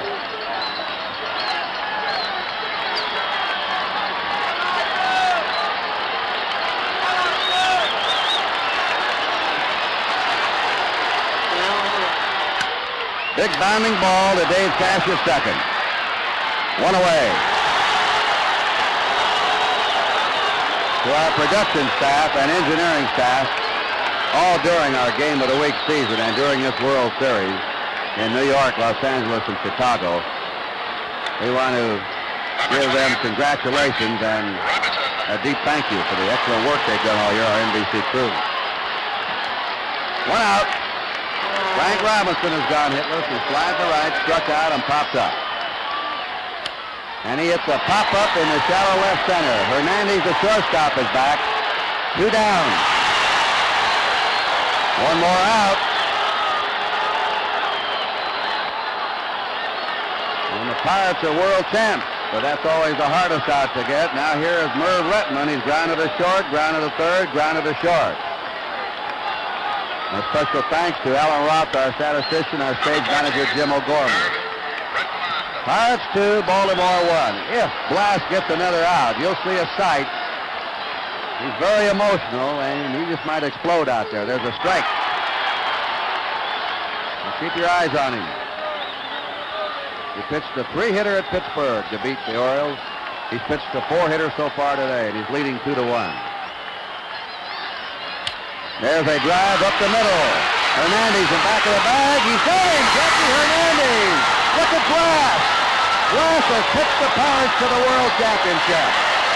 The Pirates, 2 games down, have come back and become the 15th in World Series history to win the championship after losing the first 2. And Jackie Hernandez, supposedly a weak member of the cast, an erratic shortstop, played brilliantly in this series.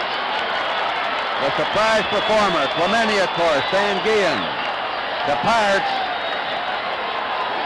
maligned pitching staff outpitched the 20-game winners of the Orioles. And that's the story to us in this series. And the Pirates outfielded the Orioles in the series. Here's the Pirates locker room. And Pittsburgh has won its 4th World Championship. 1909, 1925, 1960, and again today. And while we wait to go back into the clubhouse of Pittsburgh, the final score, the Pirates, 2 runs, 6 hits, 1 error. Baltimore, 1 run, 4 hits, and no errors. All right, Pittsburgh the winner. Blass, of course, is the winning pitcher today, and Cuellar the loser. Clemente has been named the outstanding player of the series, as Sport Magazine will award him the Dodge Charger as the outstanding player. And now let's go down to the Pittsburgh clubhouse, the world champions. Thank you very much, Kurt Gowdy. Well, here they are, a very hilarious group of people. The Commissioner of Baseball, one of the owners, Thomas P. Johnson, and, of course, Danny Galbraith, Steve Blass, the winning pitcher. This place is pandemonium as the Pittsburgh Baseball Club came on to do it. And, Commissioner, this has been a great World Series, and I know you have a presentation you'd like to make, sir, at this time. Yes, sir, I do. Danny? Danny MURTAUGH stepping in here with Commissioner Boog Powell. See if we can handle this. This is the emblematic of the World Championship in 1971, and I think your team has earned it as a championship squad that came from behind to win like champions and beat the Baltimore Orioles, who had been the reigning champions. And I congratulate you and your players and Steve Blass and your whole club. Thank you, Commissioner. I don't believe there's been a better played series since I've been around anyway. I'm deeply grateful. Danny Murtaugh, let me step in here for just a moment. 1960, you performed the impossible, and you did it again. Congratulations here in 1971. Thank you, Bob. Steve Blass, who pitched such a great game. Steve, coming in here with Chairman of the board, Mr. John Galbraith. Steve, I know you just can't express yourself emotion-wise. You're all wrung out. I don't know what to say. This is the biggest thrill that could ever happen. I don't believe it. From a skinny kid from Falls Village, Connecticut. Yeah, well, not so skinny out there. You showed them all there was to show them, Steve. And was there any one moment in that ball game that had you really worried? There were several. One when they had the two men on, and then one hanging slider I threw to Davy Johnson that he popped up, but he missed the pitch. I can't believe how many people have this kind of an opportunity. Well, you rose right to the occasion, and here with me right now, the greatest right fielder in the game of baseball, Roberto Clemente. Bobby, congratulations on a great World Series. Thank you, Bob. And before I say anything in English, I would like to say something for my mother and father in Spanish. En el día más grande de mi vida, para los nenes la bendición mía y que mis padres me echen mi bendición en Puerto Rico. Mr. and Mrs. Clemente, we love them too. Yes, we understood you. Now here's the chairman of the board, Mr. John Galbraith. I know how thrilled you are, Mr. Galbraith.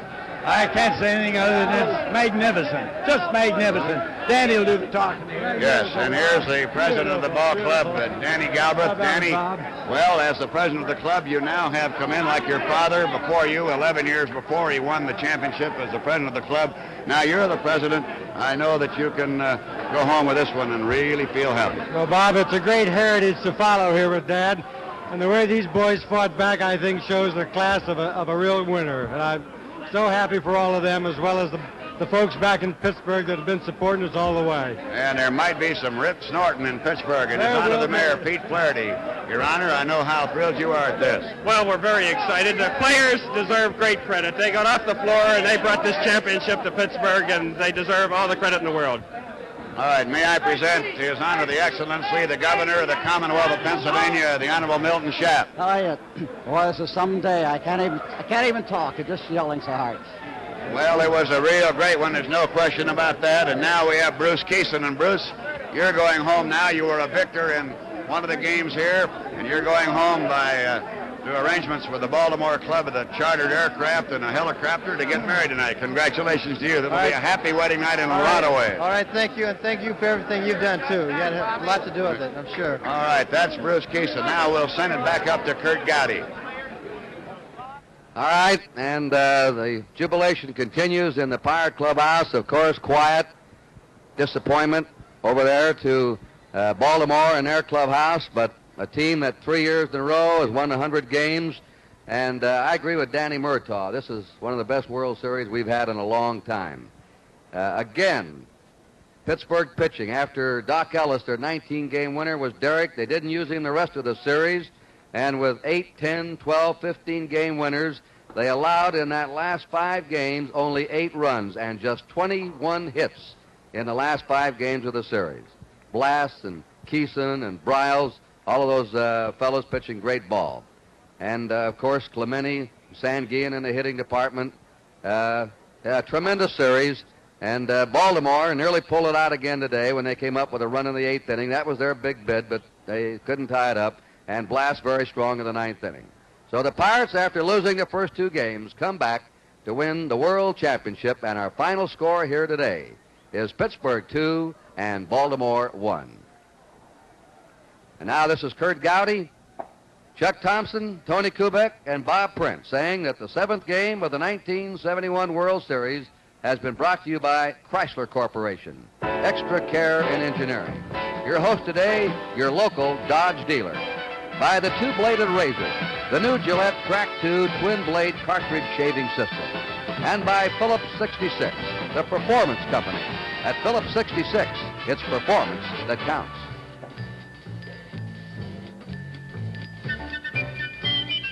Now stay tuned for football, either Cleveland at Cincinnati or San Diego at Denver, right after station identification right here on NBC.